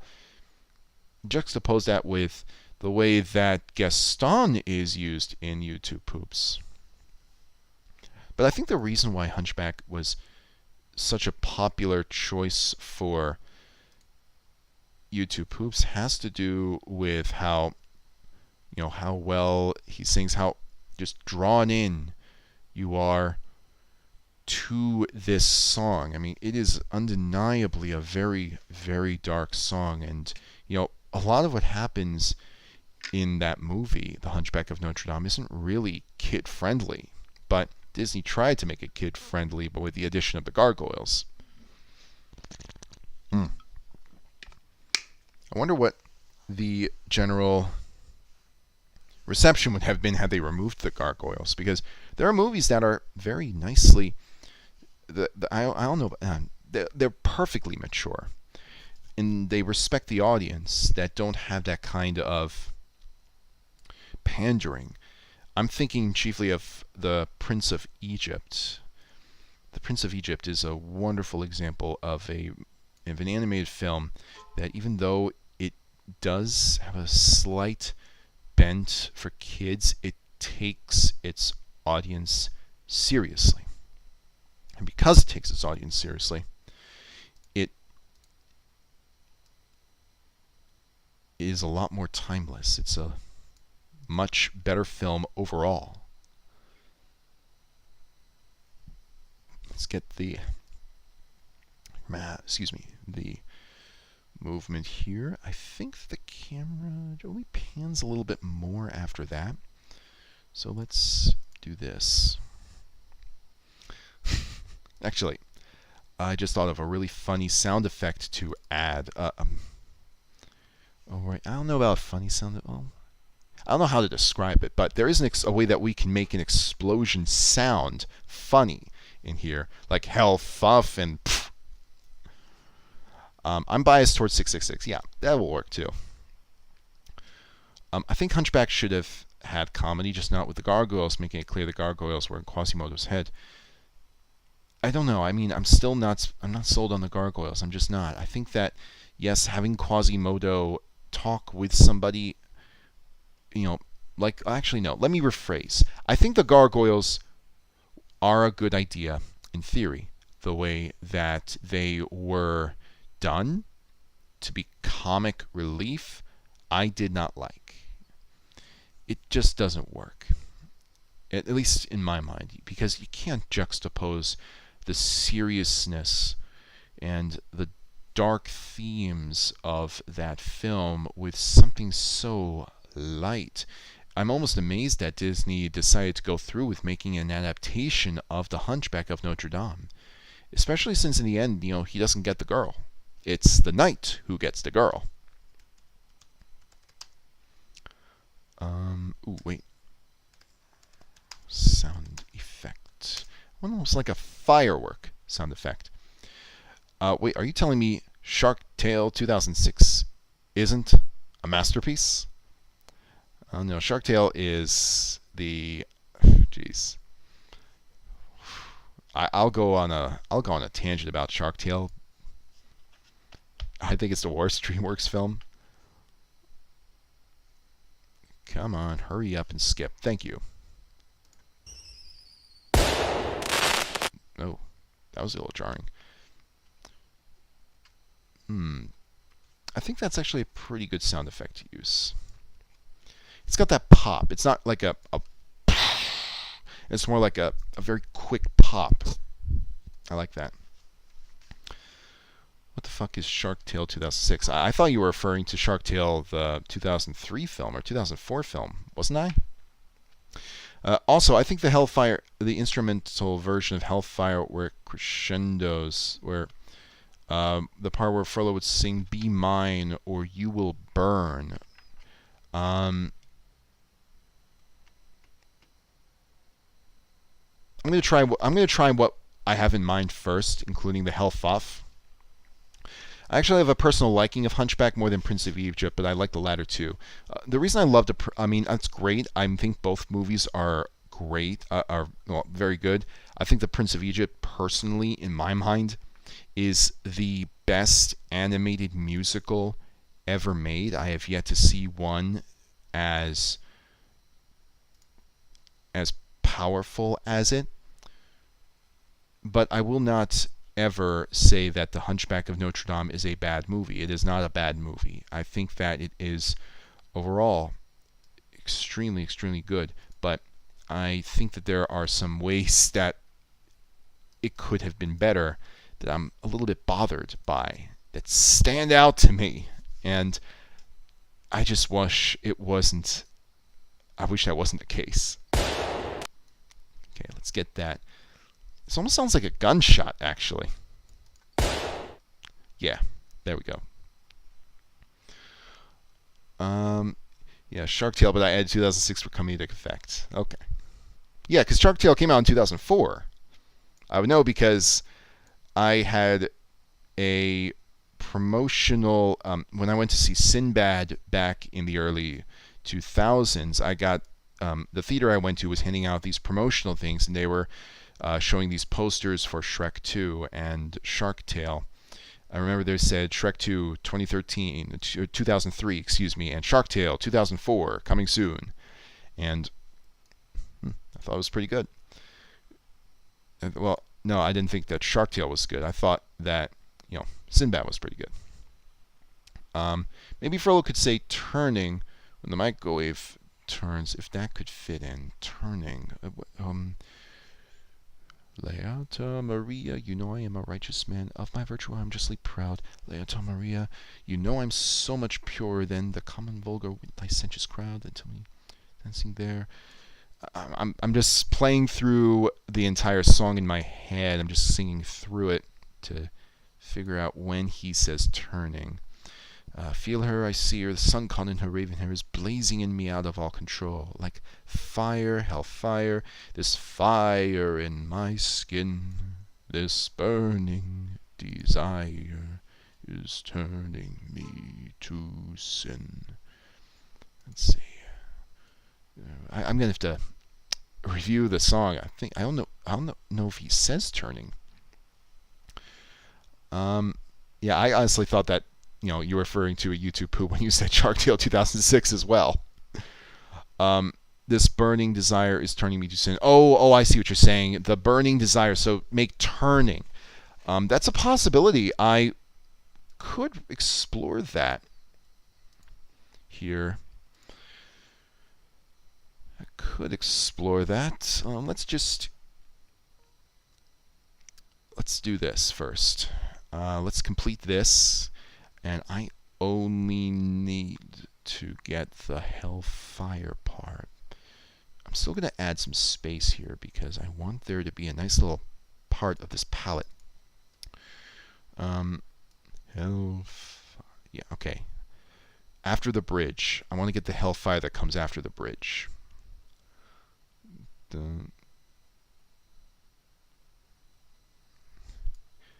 Or at least the end, or toward the end. because I think that's the best Hellfire to use here. It just sounds right in my head. Whoa, that is loud. Yeah, that's it.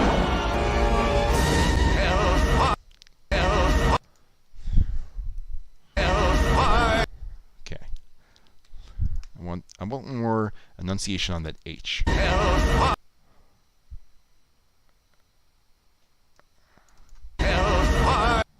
Okay, here we go. Now let's get this reversed. I want it to sound just right. Like the way that it sounded to me when I read it in the chat. Not there yet. I still need some more adjustments.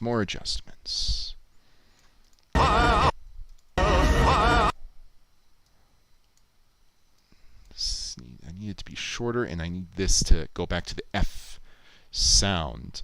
Captain, good afternoon. Good afternoon, Dello Yellow. Welcome to the stream. And it's afternoon where you are. I keep forgetting about the time zone differences. Still. It's good to see you on the stream, Dello Yellow. Mid to late 90s were gold mine of animation. Yeah, I mean, you have a whole bunch of different sources that you could use, including, of course, video games. Because video game sources, the CDI clips from 1992, 93, I forget, but and you also have, of course, I Am Mean. I feel like that's just such a wonderful, wonderful gold mine. Yeah. Yeah, I think that looks good. Actually, just make one more slightly, right there. Yes. And then at the end of that is when we hear that, and then the explosion in the microwave. Let's put this down here so that it collides.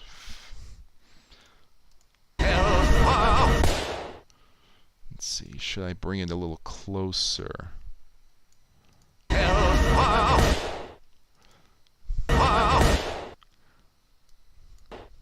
Okay, there we go. I like that. Hunchback resonated with me more than Prince of Egypt for its message of tolerance and how it shows corruption of the church. Yeah, I mean, undeniably, that was one of the biggest themes that the movie did a really good job of getting through in the movie. For me, The Prince of Egypt, I think that the tragedy of it all is what really stuck with me. The way that two brothers had to be enemies because of inescapable forces. With Moses, it's God. With Ramesses, it's the legacy and the lingering effects of his father. And the scene where his son has to be put to rest because he was smited by God during that night. I mean, there's no music, and then you see that scene of Moses leaving the temple, and he breaks down. And that's what I mean. Like, it takes its audience seriously. It doesn't shy away from what happened. Obviously, people die in The Hunchback of Notre Dame, and there is something about that that's very brave. But my God, like, what a gutsy movie to make for kids. Had my face pop up from some kind of allergic reaction, so I've been in bed. Oh God, oh goodness gracious. Well, I hope you feel better, Dello Yellow. I hope I've had my face puff up in after some really bad Portuguese food one time, and I really hope you feel better. I've been there, man. Been there. The gunshot sounds like the beginning of the first Bowser theme in Super Mario 64. Yeah, I mean, it's funny enough, it's not a gunshot. It's actually just a firework. Is Sinbad Lots any good? So Sinbad's interesting. It is a good movie, I think. I think, though, that it's 2D animated, but I don't think they did a very good job mixing the 2D animation seamlessly with the 3D animation of the settings and the backgrounds, especially the ship. I think that it's a very good film. I think it's a good film, though. Weird, Shrek 2 was slated for 2003, but released in 2004. Oh, maybe I'm remembering it wrong. I thought it was 2003 that Shrek 2 came out. Pure Roar. Pure Roar. It's turning me to sin. Yeah. Oh, yeah, Elvira. Yeah, it does sound like Elvira, kind of. Yeah, I'm just catching up in the chat here. It's so sad that Pharaoh got... Oh, man. Oh, that is such a good one. Good one, Hero. Good one.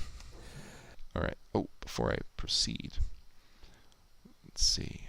Now this is a jelly donut. I'm going to get rid of that. So he puts it in. Now I need to work on the numbers on the microwave, which I'll have to peruse the source to see again if there is an instance of him entering the number 6, because that's going to make it look the best.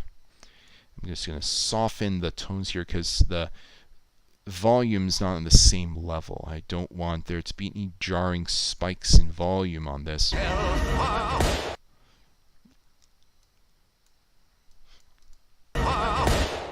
Yeah. Something simple.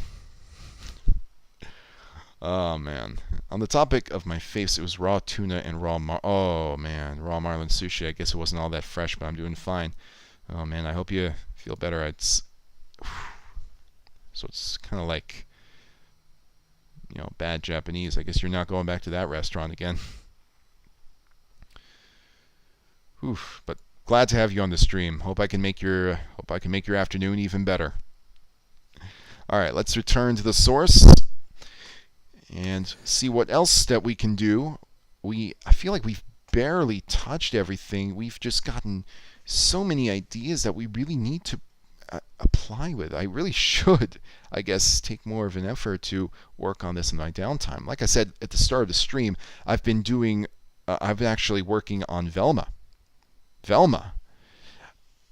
during the week after I completed the cat.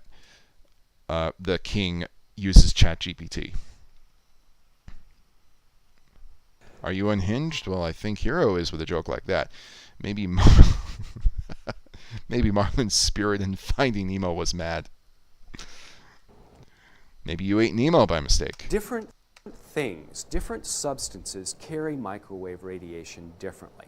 Water carries it beautifully. You can heat this cup of water in practically no time. Fat. Oh, yeah. This is another thing. He just out of nowhere says the word fat. No time. So let's isolate that and just have that be just this awkward silence moment.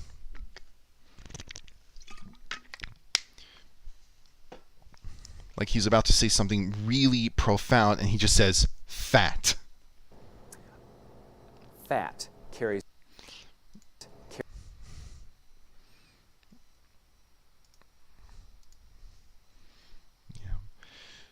That reminds me of let's see, it was, is it Hatsune in here or is it Miku, where you have Scott of Domino's Pizza just saying songs over and over again, and then you have, it goes back to him and he's about to say something amazing and he just says songs. That's what this joke is going to remind me of. Fat. Now what I need to do here is, I need to separate these two. I'm going to manipulate the video here to, yeah. Oh man, yeah, Velma has absolutely deserved to be pooped. Absolutely. Absolutely.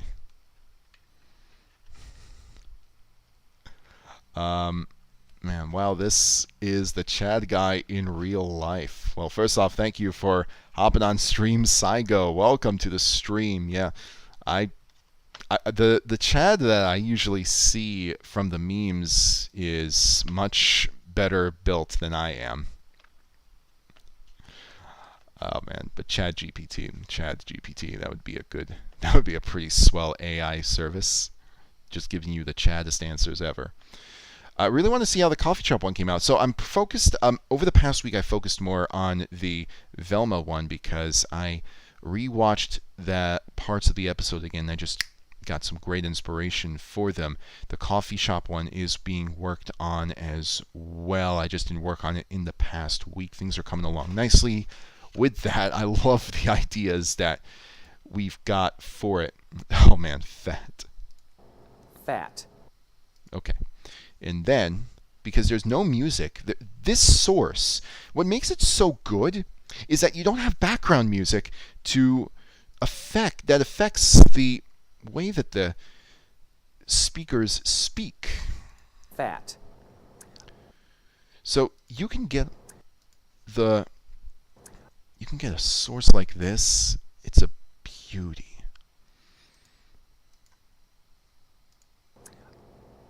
Fat. Okay, now I'm going to see if... Now the reason I separated the audio from the video is because I'm going to do a reversal here. Yeah, you're calling me fat, the joke from oh man, Drake and Josh, yes. And that frame too, yeah, the finger point. Oh yeah, Mr. Simon saying fat, oh man. That's from the Tennis with Mick Mangoes.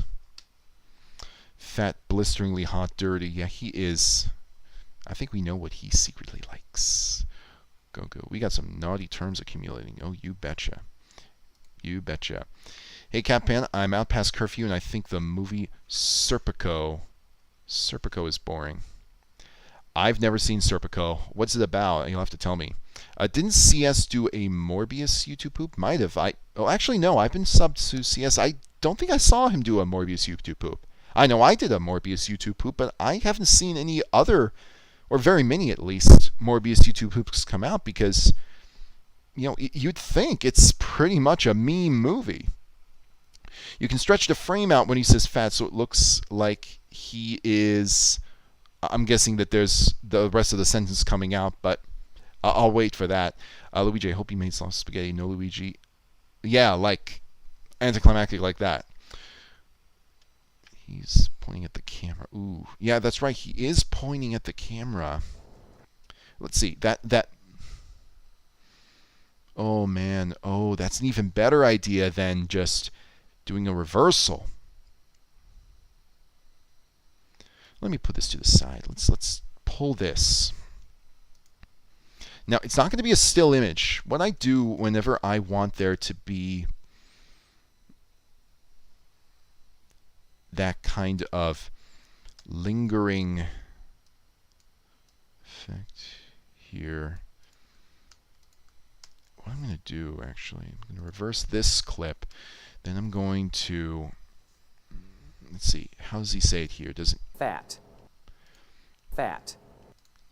I need to shorten this. I need to shorten both of these. Because he still has to say fat. It still has to look like the mouth is moving to the word fat. Or fat fuck. Yeah, that's another one. I mean, there's so many things that you can add fat to. Like, the fat fuck floop is fucking fat. Oh yeah, ASMR sources. ASMR sources. I think you can get some great sound effects from ASMR sources.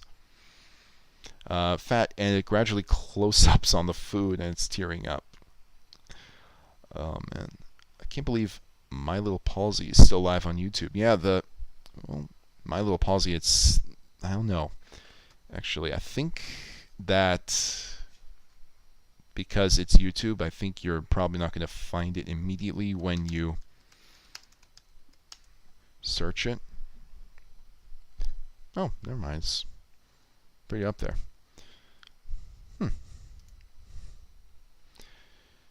Fat. Okay, let's go back here. Fat. I just need to find out if... Okay, that's good.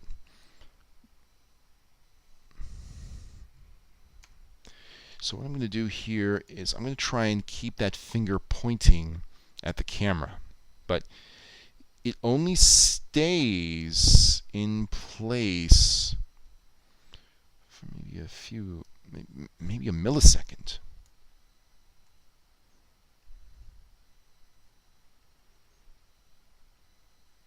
Let's see.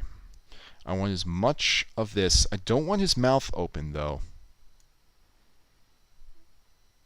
I don't want his mouth open. I think that is going to conflict with the effect. Now, if I pull this, I stretch it.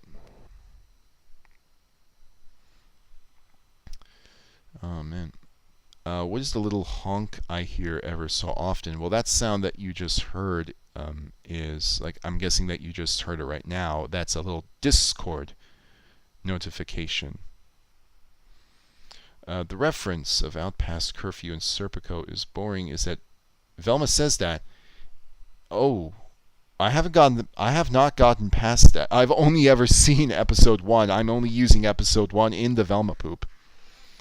I do not want to see the rest of the series, to be quite honest. I might as well Wikipedia it to find out what the rest of the plot is like. Yeah, but nobody actually watched Velma. I think that only a few people... Well, I shouldn't say that. I think people were interested in how bad it was, saw episode 1, and then lost interest after that. Has there ever been an objectively good movie that you dislike? Objectively good movie that I dislike. Let's see. That I dislike. Actually, there is. I don't know. Actually, when I think objectively good, I think universally loved or universally liked. But my answer to that would be the Stephen King movie The Mist, largely because because of the ending. I thought that the ending, like, there was another thing that they could have done, and it really bothered me that they didn't do it. So yeah, objectively good up until that ending, in which I'm like, there was another way, idiots. But it's man, what an impact that ending does have. But if only, yeah, if only. Yep. Let's see. It's the only good scene. Well, I haven't seen that scene. I don't even know which episode it is. Maybe it's on YouTube and I can find it as I'm looking for things to add. Someone should poop the Sarah Silverstein anti-Christmas special as an elf. I didn't even know that there was a Sarah Silverstein anti-Christmas special. Interesting.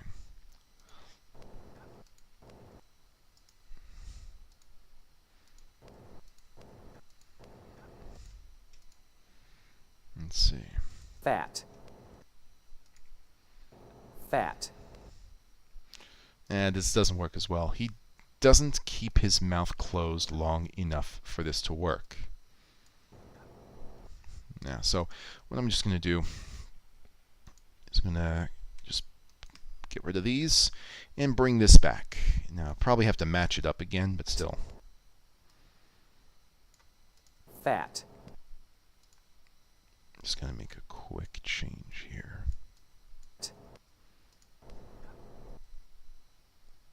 Fat. Fat. Fat. Yeah, I think... oh, no, it doesn't. No, it doesn't. No, it does not mesh. Need to correct this one thing. I think that corrects it. Yeah, perfect. All right. It is on YouTube. It's the only good scene. Okay, good. Maybe I'll find a way to use that. I mean, if they make it as, like, when I think of characters getting run over by a car, I think about that Looney Tunes effect where they're almost look like they're steamrolled. So I'm really hoping, like, that, if that would be the expectation that I have, and I expect to be disappointed by it, because I think that they're gonna, make it realistic like they do with some of the other things on the show. Wait. No, I'm sorry to say, Saigo, but Velma was not canceled. It's been renewed for season 2. I kid you not. It has been renewed for season 2. Who do I ship Phoenix Wright with? I don't know. I feel like Maya's too young. I've only played the trilogy, so I would say Iris. Yeah. Okay. So let's keep it there. That profound sounding fat. Fat. Yeah, that's good. And I'll make some minor edits a different time. Let's go back to the main source. We've got an hour left in the stream. Yeah, I'm sorry to say, Carnage. Yeah, it's been renewed for a second season. Oh, Santa Inc. was canceled, but it was the same anti-white, anti-male kind of message, so I figured both could be pooped. Okay, that's the first time I'm hearing about anything like that. I called Santa Inc. Okay. Carries. Wait, I've beaten Bridge to Turnabout already? Yeah, I've beaten the whole trilogy. It extremely well. If you take a slice of cheese and put it on toast, the toast. Hang on. Let's wait for this to finish buffering so that it's a little bit easier to look at the scenes. I like looking at the visuals just as much as I like listening to the source itself. The visuals can lend it themselves to so many different things. I don't believe they renewed it. They announced that they renewed it. Slice of cheese and put it on toast. And we're not going to get visuals. That's okay. I'll just listen to the source. Slice of cheese and put it on toast. The toast might. Oh, what am I missing? What am I thinking? He's saying toast. It's a YouTube poop staple. Okay, think about that. Think about that. Toast.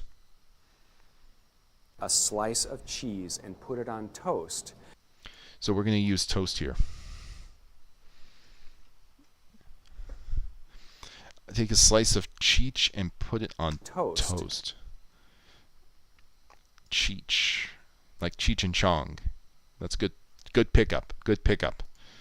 See if we can actually get a little started on that. I wouldn't say a slice of it. I would just say Cheech. Well, if you take a slice of. There's enough spacing between a slice of cheese.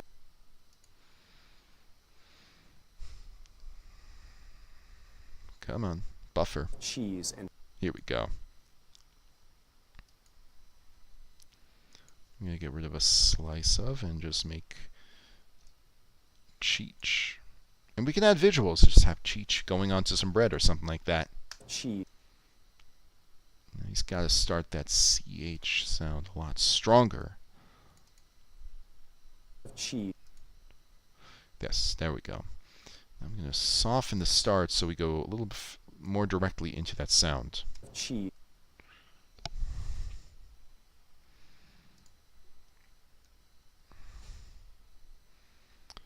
Okay. Oops. No, I hit the wrong button. There we go. Now let's copy paste. Let's see what we get. Cheese. Let's put it back here. Cheese. Cheese. Soften that last sound. Cheech. Yeah, there we go. We've got Cheech. And I think there's a scene up ahead of him putting an actual piece of cheese onto a piece of toast. So, yeah, he is the pothead in the movie. Oh, wait. Oh, my gosh.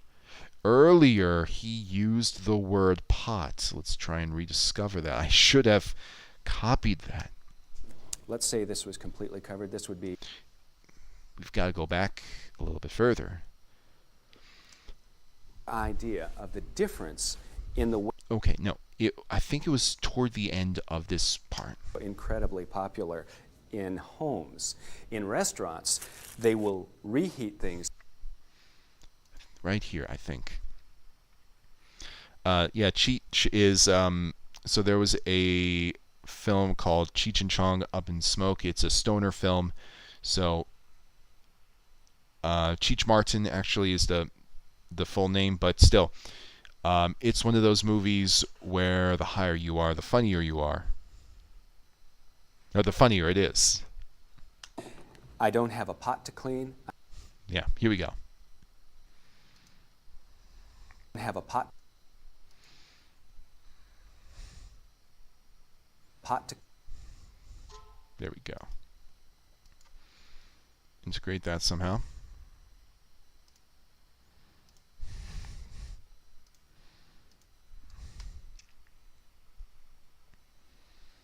Yep. Oh, cheat on your wife. Ooh, if he says wife, he might say life. He might say life. Yeah. Okay. Oh, welcome, Cody Holly. Good to have you on the stream. Get a slice of Cheech and put it on pot. Get him to say, I have pot. Yeah, that's okay. Cheat on my wife. Okay, so we got that there. Now let's continue the build. The toast might be cool. Oh, yeah. Oh, man. The cool here. Oh, man. That's another one of those. Listen to the way he says this. Cool. In fact, you can't see it here. I'm going to isolate this clip because he's got this hand position that I noticed one of the first times that I was watching and listening to this. Cool. Yeah, yes, a new DaThings poop dropped. It dropped right before the stream. I didn't get the chance to see it yet. I'm going to check it out after the stream. Shame this will be released after 420. Yeah, it's okay. I mean, I think that it'll be funny nonetheless. Get a slice of cheese and put it on pot. I miss National Geographic poop. Yeah, shame this will be released. I'll be able to drink in a week. Well, that's great. The Mini Colored Journal. Congratulations on being of drinking age. I recommend you start out small, though. Definitely don't hop into something that is too heavy, just because you can. My first drink was wine. It's a great start. Oh, but I don't care about alcohol. I missed that second part. Well, you might encounter a time where you'll be offered a drink. I mean, not all of it is going to be, like a keg party. You'll actually get some pretty good flavors from certain alcohols. But yeah, happy early birthday, my man. Potential rule of threes joke you might be able to use with the toast is him talking about different ways to make toast except for a toaster, and use CDI Mario. Getting increasingly enraged. Ooh, I can visualize that. Ooh. Yeah, I can visualize something like that. That's a pretty nice idea. So, let me think. There's a way, I got a picture in my head. I feel like there's so much that can be done from that. And it doesn't have to be all throughout the poop either. It can just be returning to that scene. So the way that the toast is used, yeah. So good idea right there. Good idea. Let me write that down. Mario angered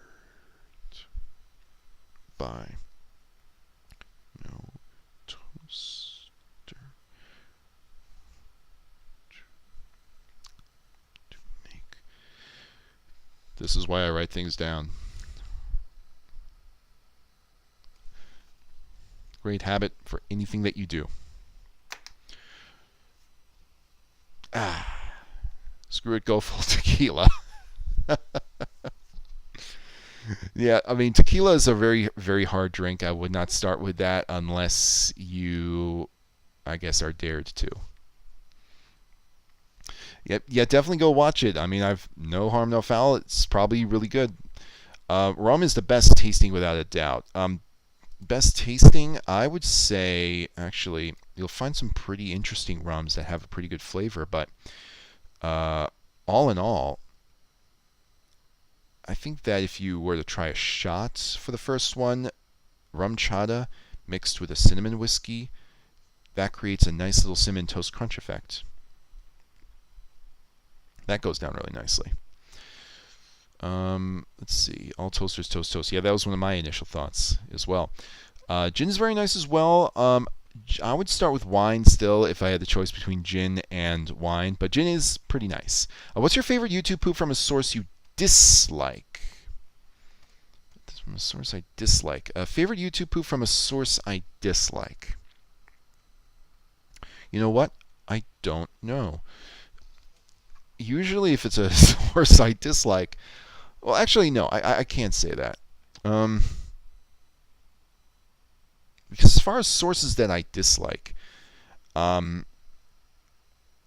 think that the brunt of them are going to come from Very Tall Bart, because Very Tall Bart tends to use more very far right wing sources like who's that guy on the Daily Wire? Ben Shapiro, yeah. And he makes it really funny. Like, if that's what you mean, like, I don't want to, like, from a source I dislike, I don't watch Ben Shapiro because I feel like, there are numerous reasons I don't want to get into, but as far as from a source that I dislike, a really good poop, like, he makes a ton of really, really good stuff from that. Did the Beyblade poops get scrapped? No, the Beyblade poop did not get scrapped. I'm still working on it. Actually, I worked on it very recently too. No, it's just going to be one of those longer videos, though. Don't worry, it's that.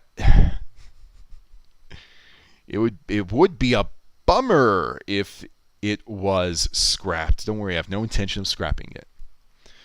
Ooh, drink with plumbing, clementine gin with lemonade. That's nice. Oh man, Krobo's MLP poops. I can't imagine like people really had a really big distaste for, like, really, I guess, hated My Little Pony. I think that My Little Pony was just one of those sources that people were angry at other people for liking. They didn't hate the source itself. They just hated that it was everywhere. Mad respect to Tall Bart going down the alt-right pipeline and avoiding getting completely corrupted by it. I mean, it's very easy to not get corrupted by it. It's not like by one of the most popular sources back in 2007 was Fred Phelps, who was a pastor who espoused extremely volatile, hateful views, and he was used in a lot of YouTube poops, and nobody went out with signs saying God hates gays or anything like that. I think if you have a clear mind going into it, if you like the right mindset going into it, it's not like it's going to indoctrinate you. There's nothing to be afraid of. I guess the fandom can be a little bit bad. I remember very early on in the MLP fandom, there was like this video of bronies going to a Pizza Hut that I could not finish the whole way through. Oh yeah, welcome back, Luna. How was the poop? When you take it out of here, but the cheese will be bubbling hot because fat, and there's a lot of fat in cheese. Ooh, there's a lot of fats. There's a lot of fat in cheese. Never mind.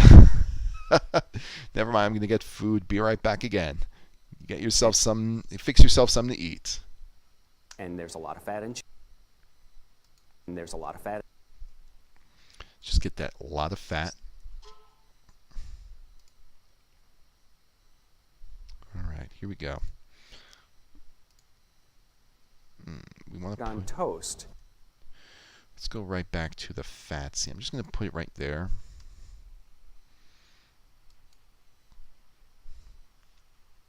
I'm LGBT myself, so making fun of homophobes isn't just funny, it's necessary. Yeah, I think that,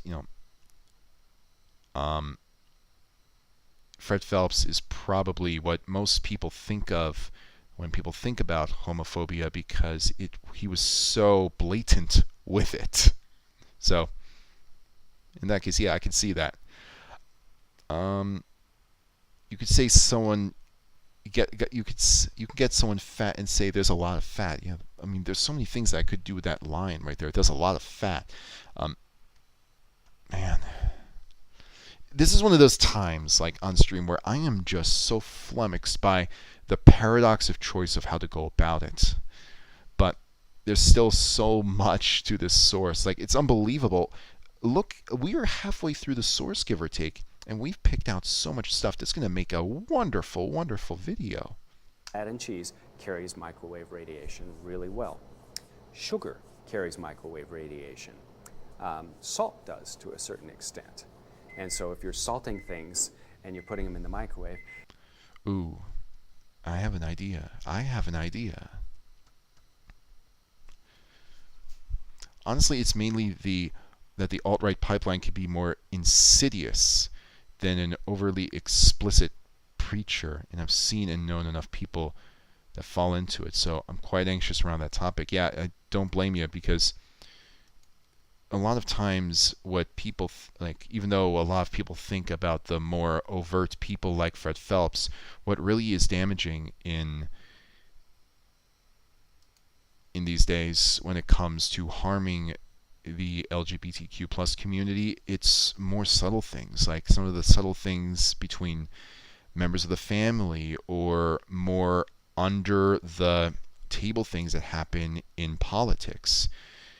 That will have an unbelievable amount more damage than usually Fred Phelps by itself. And so if you're salting things and you're putting them in the microwave. Okay, so here's what I'm thinking. Now, this is a classic joke. What? Okay, actually, no, I don't remember the joke in itself, but to get to the point, salt can be assaulted, and there is a good word that can be spliced, assaulted. Things. And so if you're salting. Because the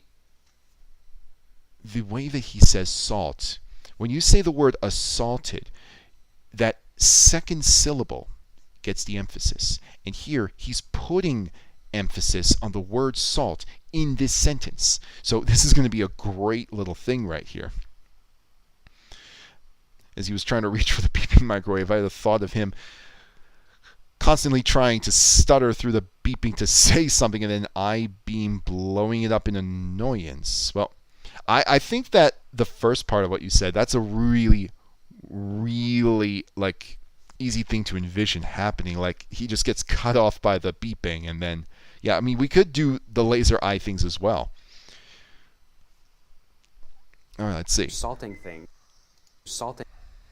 Okay, so let's get that. Actually, let's see if we can splice the word assaulted while we're here. And this is not going to be a hard word to splice either, because we have the piece of the word that's going to require the most enunciation.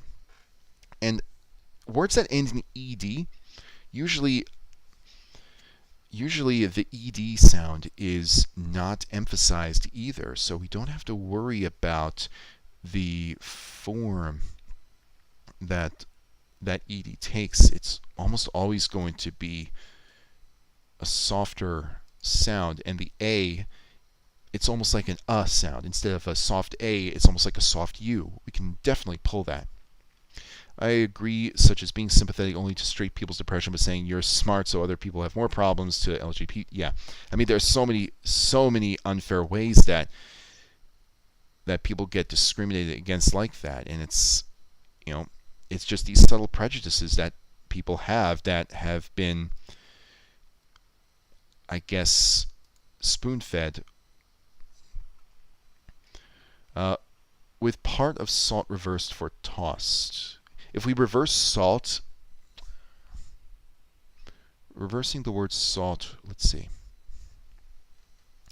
It's going to end up with an AE blend, and it's going to have a very funky L sound. The T will almost be non-existent. So for tossed, the T sound is not going to come through.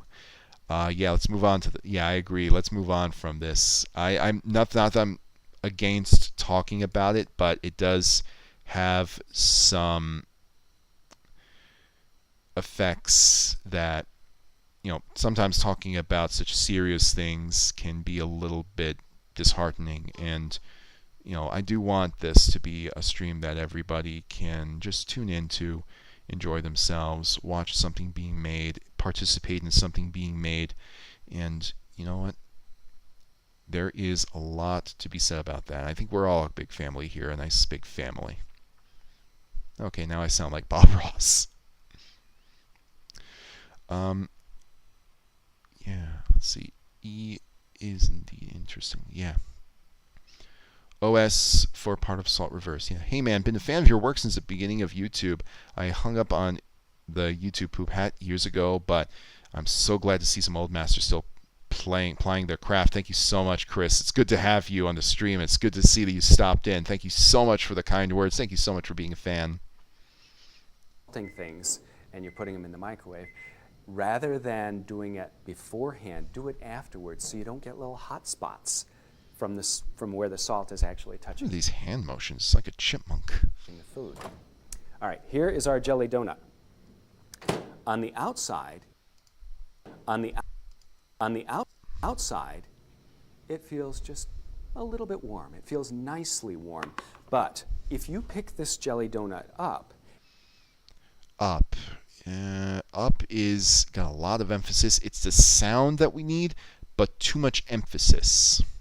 And take a bite out of it, you are gonna burn. Oh, but you are gonna no, there's too much R in that A sound. Are gonna burn yourself, and I know this has happened to probably a number of you with. So he's actually, man. So this is a little tricky. This is something that a lot of people do when there's an A that comes before a word, or like an A in a salt. He's breezing past it so quickly that you don't have the opportunity to catch it unless he speaks slower. What do I picture when I think of Phoenix Fried? I picture a weenie with Phoenix Fried hair for some reason. Probably a number of you with pizzas, if you have ever microwaved a pizza. Because the crust may not be too terribly hot, but the cheese on the top will carry the microwave radiation, and it will be just boiling. Now, I'm just gonna, that, ouch. Oh man. I think he knew that was a funny line. Yeah, that, ouch. That, ouch. Ouch. I have to capture that. I have to capture that. Ouch. Let's just put this right into the middle right here where I have my others. Oh, whoops, I don't want to open anything. I want to save is what I want to do. Okay. Ouch. Yes, trust me. So, differences in how the microwave radiates. My YTP years taught me extremely valuable editing skills. Haha. Do you ever use Sony Vegas? Take a look at what I'm using right now. I will have to kind of move this down. Oh, whoops. Let's see. Can I? Well, to cut it short, I'm using Sony Vegas right now. Only it's not Sony Vegas now. It's just Vegas. In fact, it's owned by Magix because Sony sold the property, I think, back in 2016. So the company that now is responsible for the yearly iterations of the software is Magix. But it doesn't have the same ring as Sony Vegas, does it? The cheese will carry the raid of the microwave. I'm trying to think, would that work? He's in Vegas right now. Something like that. Oh, Galestrom, what is going on? Welcome to the stream, my man. All right. I must have an older version because mine doesn't look like this. No, I have mine. So I have mine set for a black background, and this is actually really cool. I'm going to see if I could show this. Yeah, I can show this to you right now. You've probably heard the term feng shui, and feng shui doesn't just apply to furniture or the way that a house is laid out. Sometimes it can apply to some settings that you have in software. So what I like to do every now and again is change my interface so that I'm not looking at the same old thing time and time again. So right now I have it on dark, but if I wanted to, I can make it completely light. Application must be shut down and restart. Well, okay, I won't do that then. But I can change the interface. I can change the position of everything. And it feels a lot different. The mechanics of doing everything are still the same. But sometimes the way that it looks on the surface, just that subtle difference, can make a difference and make you feel a little bit more energized. At least that's what I believe. But that's probably why you don't recognize it, because I know that the positions of some of these tiles are in different spots compared to some older versions, and of course the color is different. Yep. But yeah, I wonder, what version did you have, Chris? I have no idea. Like, everyone's told me they had Vegas 9, 10. I had 5 when I initially started using Vegas back in early 2008. So, what is your favorite state on topic? New Jersey. Dude, New Jersey. New Jersey. I don't even have to think about that. I was listening downstairs with my Bluetooth headphones, and I was thinking he could say something along the lines of, ouch, ooh, sick burn. That's a good one. Well, burn. He says burn earlier in the video. But sick will probably have to be spliced together. Sick burn. Oh yeah, happy Star Wars Day. Yeah, May the 4th be with you. Thank you, Mrs. Hook. Welcome to the stream. Fun fact, so the shirt that I'm wearing, I don't know if you can see it right, but this is a Ratatouille themed shirt. I actually have a Star Wars shirt that I didn't have ready for the stream, but I'll wear that maybe on the next stream. It's got stormtroopers all over. It would have been perfect for May the 4th. Yeah, Feng Shui is absolutely important to your editing bays. Absolutely. I've been sort of here already on my other account. Oh, I didn't realize that. I have no idea what your other account is, Galestrom. So I'm used to the first couple of streams where you actually did appear, I think, as Galestrom, if memory serves. Yeah. Nowadays, I do music and film editing, but I owe so much to YTP. I feng shui the hell out of my docs too. Yeah, I mean, the thing is that I feel like so many people have taken what they learned from YouTube Poop and they've applied it in different ways. There are actually some EDM musicians that got started making tennis rounds and YTP MVs. It's amazing how far that you can go using something like this. Yes, and yes, tomorrow, you're right, Luna, tomorrow will be Revenge of the 5th. Hello, welcome to the YTP stream with Gilbert Gottfried, you fool edition. Welcome, Nicholas M. Deskivij. I butchered your last name like mad, but I don't care. Welcome, Nicholas. Any potential for the microwave being a Metal Gear Solid codec call? Someone actually mentioned that earlier in the stream. Yeah, that was you. I think I missed that. I glanced at it. So, that is a possibility. The Metal Gear Solid codec. In fact, I could actually just grab that right now and apply it since we used a microwave zoom in almost. Let's see. Yeah, right here. I'm actually just going to copy this. Let's work on that a little simple effect. Metal Gear Solid codec. Now, let's see. I wonder if we could just use a codec call and sentence mix the codec call as well. I'm just going to codec sound from the original Metal Gear Solid. Yeah, yeah. That's exactly what I'm thinking about. Okay, let's pop it into the downloader. Let's get it added so that we can work on it as we go. And the codec sound we'll just use on the microwave, but it's not going to be the same scene that we have the explosion happening. Like, there's so many different ways that we can use the microwave effects here, and they're going to be really fun to see the results of at the end, because we got so many different things that we could do. And in addition, maybe we can have an actual codec call somehow. Maybe. All right. Okay. If you could have the option to be able to fully control your dreams every night, but have bad dreams every second night, no, I would not take that. No, I would not take that. I like my dreams the way they are. They almost never make sense. I mean, the thing about the way that dreams are portrayed in media sometimes, I'm thinking, well, wait a minute, that is way too realistic. That never happens in my dreams. Like, in my dreams, I'm almost always doing something fantastical. Or at least the environment around me is fantastical. Like, I had this one dream because where I grew up, there were woods around my house, but in my dream, there were people sitting in bleachers in the woods for some odd reason. So yeah, I would never want to take something like that. I have fun just letting my dreams do their thing.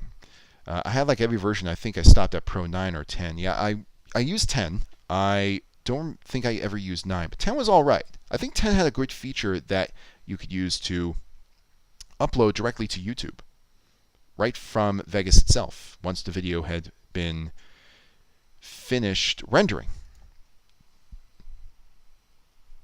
Yeah. Happy Aga Day. What's Aga Day? AGGA Day. It's probably down soon to the stream. Meet Marcel Toing, proud owner of restaurant Rat-Tat-Tat-Tat Toing. Yes, trust me. Yes, trust me. Ooh. Oh my god. I said this last week too. There's so many subtle lines that he's got. Blistering hot. Oh, whoops, did I move all this? Okay. Let me just cut this and put it back where it was supposed to be. Right here. Okay. Now, picking up. Yep, that was the other count. Yes, okay. Well, what if there was a movie called Star Pierce where everyone got along in the galaxy? That would be a pretty uneventful movie. Star Wars Episode 10. No war. Alright. Please tell me the newer versions of Vegas have less bizarre rendering formats. I'll kind of show you what the rendering formats are, because they really lend themselves to some great choices here. So, hang on, let's wait for it to populate. So when I render, typically what I do is I go for an internet setting that I think is strongest, that matches the frames per second of the source that I'm doing. I just do Magic's MP4 format, but you have a whole bunch of wacky stuff that you could do. I think as well there's a setting for those virtual reality helmets as well. Yeah. Do you have the YouTube poop brain? Like, when I watch movies, my brain can't help but sentence mix the potential of the dialogue. Yeah, I do, because some of the videos I've made started from just one single idea that I remember seeing, and then I just decided to branch it off from there. Every film I watch, no matter how dramatic, I'm thinking, oh man, I could totally make them say this. Yeah, absolutely. I got that very same thing, Chris. You're absolutely spot on about that.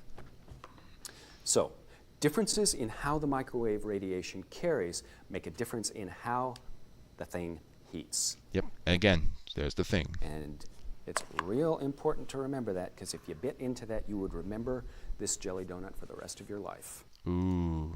This jelly donut for that you would remember. Man.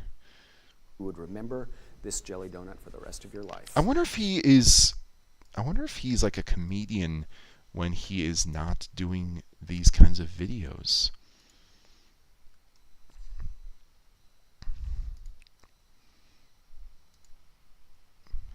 Sometimes I just YTP joke IRL. Like sometimes when I say yes, I'll go says shortly after. Yeah. So I don't know if you're familiar with Goop Videos, Luna, but Goop Videos is so good at making up on the spot YTP jokes, YouTube poop jokes from anything. Like he'll think of something right then and there. Like I had the privilege to spend some time with him in New York City twice, and each time he's on the snap with these things. Should subtle have been pronounced subtle? Subtle. I mean, the B is silence, but I sometimes stop short of that. A few years ago on the Star Wars Day stream, he had severe tech issues. Oh wait, no, you're talking about Joel. Okay. Where all you could do is type ACA. Oh, that explains it. Okay, now I know what ACA is about. Gotcha. Yeah, I haven't made YouTube poops in 14 years, but I'm always thinking about how to poop things. Absolutely. I mean, sometimes you don't need to make a fully fledged YouTube poop of anything. All you need to do is just make something just like that. Maybe a little less than 10 seconds. Just a little throwaway video. I know a lot of people who have done that, and they've been really popular videos. Just simple one-offs. Another thing that is commonly cooked in a microwave is various forms of grilled cheese. Now, when you put bread into a microwave, you need to realize that almost all bread is going to have moisture inside it. And so... Hang on, I'm feeling like there's something here. Let me rewatch this. Sometimes I need to rewatch it in order to get a better idea of what to do here. Another thing that is commonly cooked in a microwave is various forms of grilled cheese. Now, when you put bread into a microwave, you need to realize that almost all bread is going to have moisture inside it. And so, as it sits here like this, what's going to happen is the cheese is going to absorb microwave energy. The bread is going to be agitated enough that moisture will start to leach out of it, and the bottom is going to be soggy. And so you're going to pick this thing up, and it's going to be hot on the top and soggy in the bottom, and it's going to fall over like this, and it's going to burn your hands, and you're going to be upset. Oh, he ran out of breath squarely quickly right there. Did he say, oh man, did he say bread twice in the exact same... Let's listen to this again. Let's do this again. Overused the word bread. Yeah, let's see. Another thing that is commonly cooked in a microwave is various forms of grilled cheese.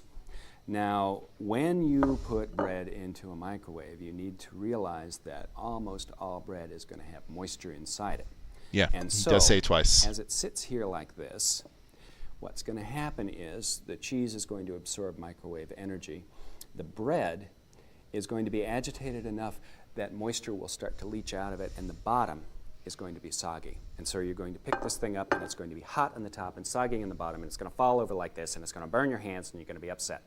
You can hear him getting more agitated, but in reality what's probably happening is he didn't take a big enough breath for him to complete his sentence, and he did not want to stop and take a breath midway through. So he's just trying to finish that sentence. Oh God. Another thing that is commonly cooked in a microwave is, yeah, that definitely seems like a golden opportunity there. Yeah. Grilled cheese, despite the fact that it's obviously steamed. Oh man, I wish I had a transcript. I'd love to see if he uses any of that steamed ham's dialogue. Let's pull this whole thing. I'm going to pull it over here. Let's dedicate some time. We've got 15 minutes left in the stream. Let's dedicate some time on this section right here. Let's do this. Another thing that is commonly cooked. Another thing that is commonly cooked in a microwave. I'm actually going to do a small edit. A small edit here. Another thing that is... Because he uses two k sounds in a row. That is commonly cooked. uses two sounds in a row, so. Commonly cooked in. And with very little enunciation on that K sound, it's almost like it's that mix between the K and the G. Almost like it's like a guttural almost. Commonly cooked in a mic. Cooked in. Commonly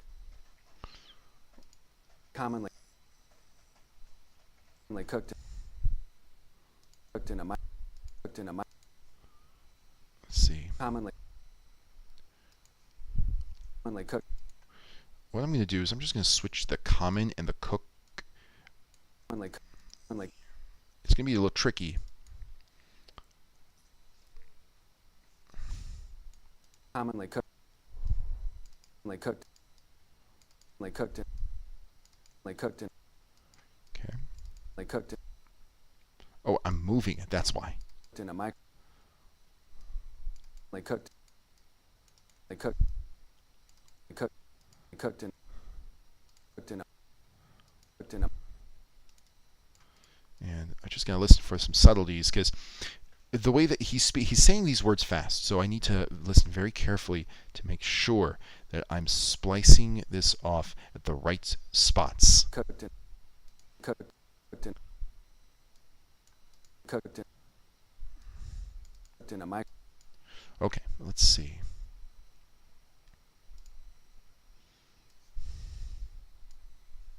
Cooked. Okay. I'm going to. Like. Here we go. Commonly. Commonly.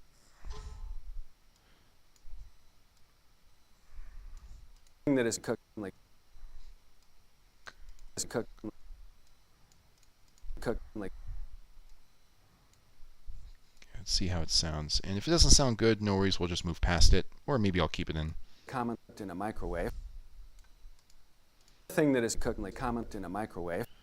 Yeah, it doesn't sound the best, but we'll just flirt with it a little bit later. Yeah, but we got all sorts of ways to manipulate the bread sounds. I gotta go. I can't wait to see the finished J-Lo poop. Good to see you on the stream, Luna. Thank you so much for joining. Another thing that is commonly cooked in the microwave, and there are so many ways of doing it. I'm looking at all of your ideas in stream right here. Commonly cooked in the microwave is Gilbert Gottfried. I agree, Gilbert Gottfried, you fool. Commonly licked in the microwave. Man. Is various forms of grilled cheese. Now, when you put bread into a microwave, The way you start, I think I'm going to start with this sentence.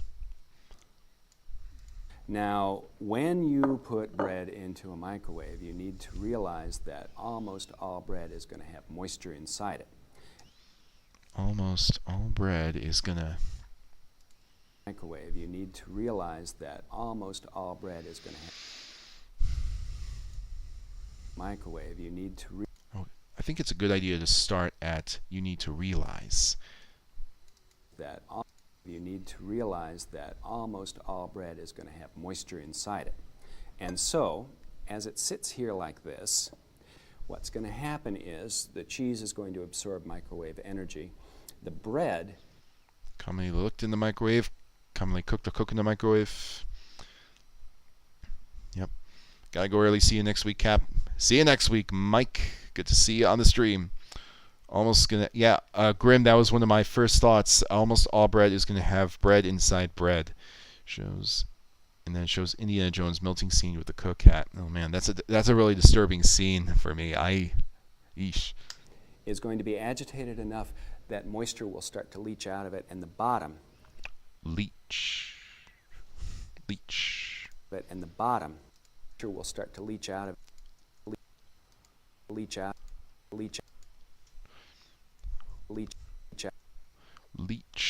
Ooh. Leach is also a noun. So, almost all bread has leeches. And we can use that as one of the jokes. One of many that can be utilized in this. I don't know if I want to add visuals, but still leeches. Leach. And the best part is that leeches, it ends in an IS and there are lots of instances where he can say I like is. Almost all bread. Yeah, breadception logo. Yeah, I mean, going back onto Grimm's idea, like all bread has bread. Now, when you put bread into a microwave, Not that one. various forms of grilled cheese, the cheese is going to absorb. Now, when you put bread for the rest of your Yeah, I think I may have lost it a little bit, but that's okay. I'll find it again. various forms of grilled cheese, you need to realize that almost all bread is going to have moisture. Yeah, there we go. There we go. That's what I'm looking at. So let's make some space for this. Make some space. And add this. Add this on. Tack it on. You need to realize that almost all bread is going to have bleach. It is going to have bleach. Let's see. I just want to Bleach. soften the CH. Bleach. There we go. Maybe show an actual leech. Yeah, I was thinking about that. I think we need to see more of the smoke detector. Gilbert Gottfried's role as a smoke detector. Yeah, see more smoke. It's actually there was a YouTube poop by The Dark Rises where he used the Seymour smoke source material. He made a really great video, and I'm glad that CS188 picked up on that. Leech could become bleach if needed. Yeah, that's another thing. A leech if I wanted to add the bleach. I wonder which one's going to be better. In one scene in Robin Hood, Firetalk says, "You evil flint-hearted leech." Maybe that could be used. That's another thing that can be used. You know what they say. All microwave bread. The bread starts leaking bleach. Man, it's tough. It almost sounds like he's saying. It does almost sound like it. Bleach. Yeah, actually, Bleach. Man, Going to have bleach.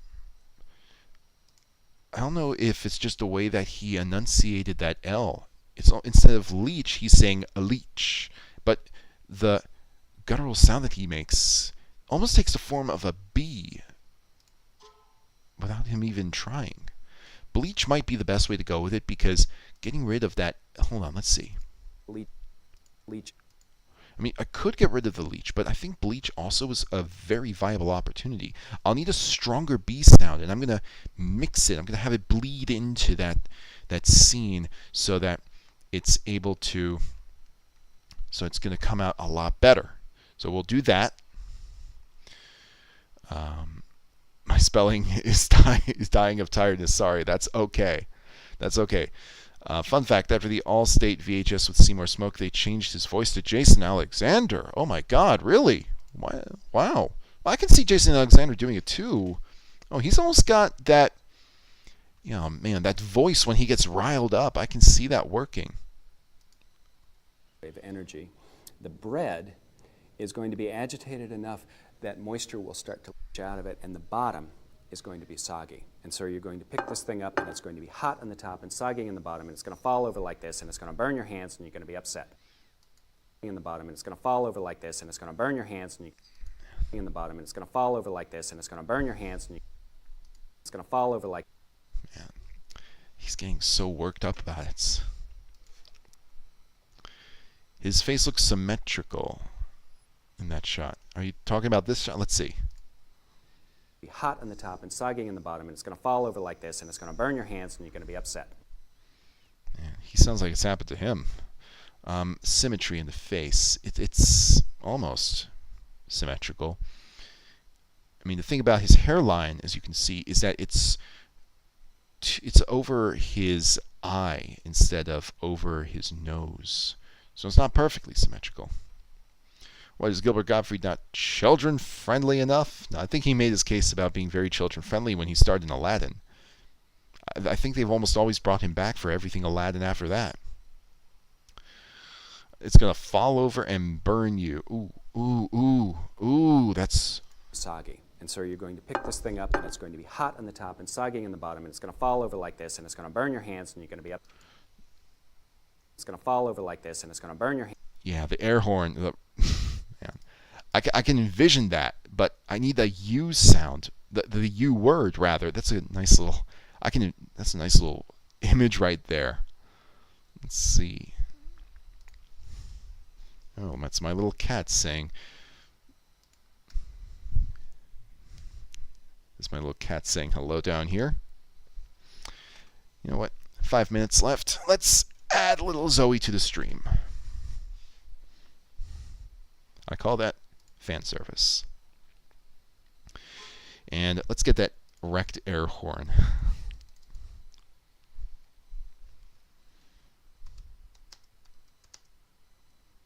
Let's see. It's almost like a, yeah, DJ air horn.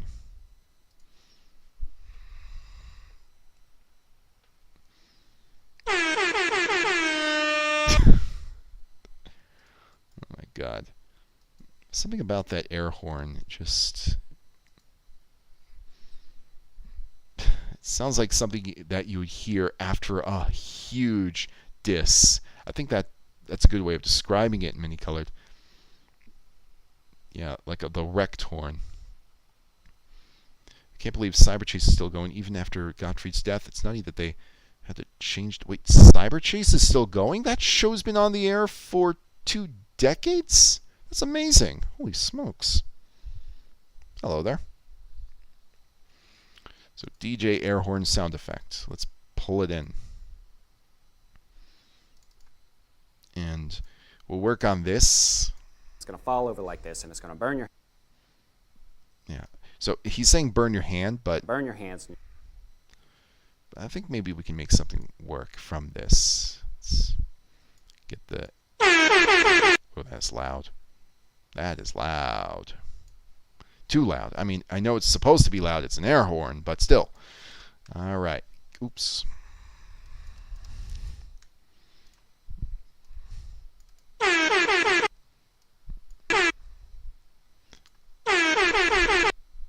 I think having it cut off works, so let's do that. Yes. And Christopher Lloyd is still the voice. Oh my gosh. My gosh. A 14th season. So that's how many seasons it's been going for. I thought it was going for 2 decades. So, well, I thought it was like 2 decades. I thought it was like a 90s show, like Arthur was.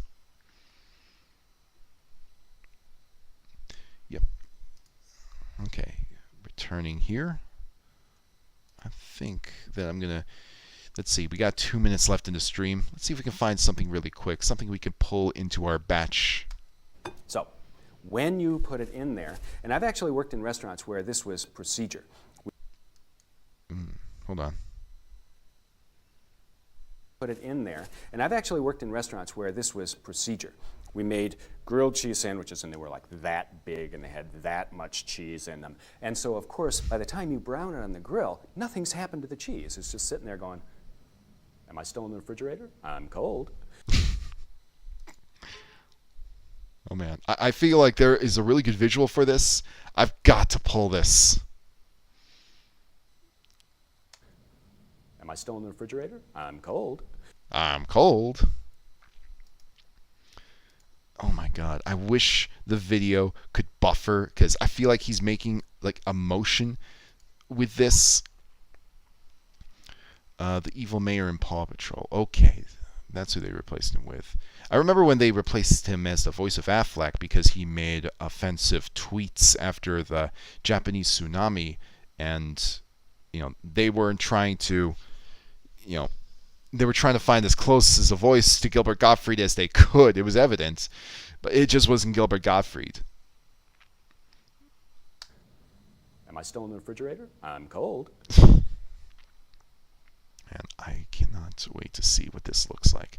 The video has to buffer, but the stream is going to prevent that. Speaking of, it is 10 o'clock. I think this is a fun place to stop. So what I'm going to do is I'm going to work on multiple things during the week. My last week was so focused on getting the final steps done in the King uses Chat GPT. Now I have a little more freedom to work on the rest of the videos, including this one. So chances are that when you join me for next stream, which is next week, you're going to see some of the things I did while we were waiting. And in addition, it's kind of like those cooking shows where they put something together and then now here's what a finished version looks like. You're going to see what I've pulled all of those clips out for and all of the ideas that I've gotten written down as well to implement. This is going to be a heck of a lot of fun to see, because usually when I work on a source and the source, is really long, I can get just as much, but from that entire length. This is a 15-minute video, and I've gotten almost a full page of stuff from not just the source itself, from you guys. You're all wonderful, wonderful spotters, great inspiration as well. Man, I really hope that if you haven't attempted a YouTube poop or are thinking of coming back, that you give it a shot, because it's a fun thing to do. I mean, I'll always do a lot of these inspirational talks, but you've really got to get into YouTube poop if you haven't done it yet. What offensive thing did he say about the tsunami? So it wasn't actually just one offensive thing. He did 13 offensive things. He actually made 13 tweets mocking the event. And because Aflac, if memory serves, is a Japanese company, they cut ties with him. They just, nope, won't have any of that. So they had to find a replacement. And Gilbert Gottfried, he's someone who's going to, as I said earlier, he is going to be no holds barred. And as a consequence, usually there are consequences. Oh, man. So, and this was a fun one. I think we are putting something together that's really, really awesome. And I cannot wait to see how it all ends, how it all concludes. And you're gonna get some you're going to get some more input as we move on through the video. I think we've got, what do we have left in this video? We've got about 5 minutes left, give or take. And it's an absolute blast doing this on stream, because some of the ideas that you come up with are ideas I never would have thought about. And I love it when you guys have that mind, that creative mind, that YTP mind that is just so... It's in the back of your head as you watch something or you listen to something, and it's there. You're a great, great audience, and I think you have a lot to... I think you've got a lot to be proud of if you are coming up with great ideas like these. So, Brandon Cole, thank you so much. I'm sorry that I have to, we're ending the stream because it is 10 where I am, and my stream is only from 7 Eastern to 10 Eastern, but I'm really glad you were able to join. I'm totally blind, and listening to them is super interesting from my perspective. Oh, man, thank you so much for coming on, Brandon. I think that, when you listen to a YouTube poop, you'll definitely, especially a sentence mixing YouTube poop, there's so much joy that can be gotten out of it. Brandon, I don't know if you've ever heard Waldfield's audio YouTube poops, but he does tremendous sentence mixing in those poops. Definitely give those a listen. Absolutely. Thank you. No problem, Grimfang. Thank you so much for hopping on. So we're going to end things here. And guys, I'll see you next week as usual, 7 Eastern Standard Time, Thursday, and I'll see you then. Have a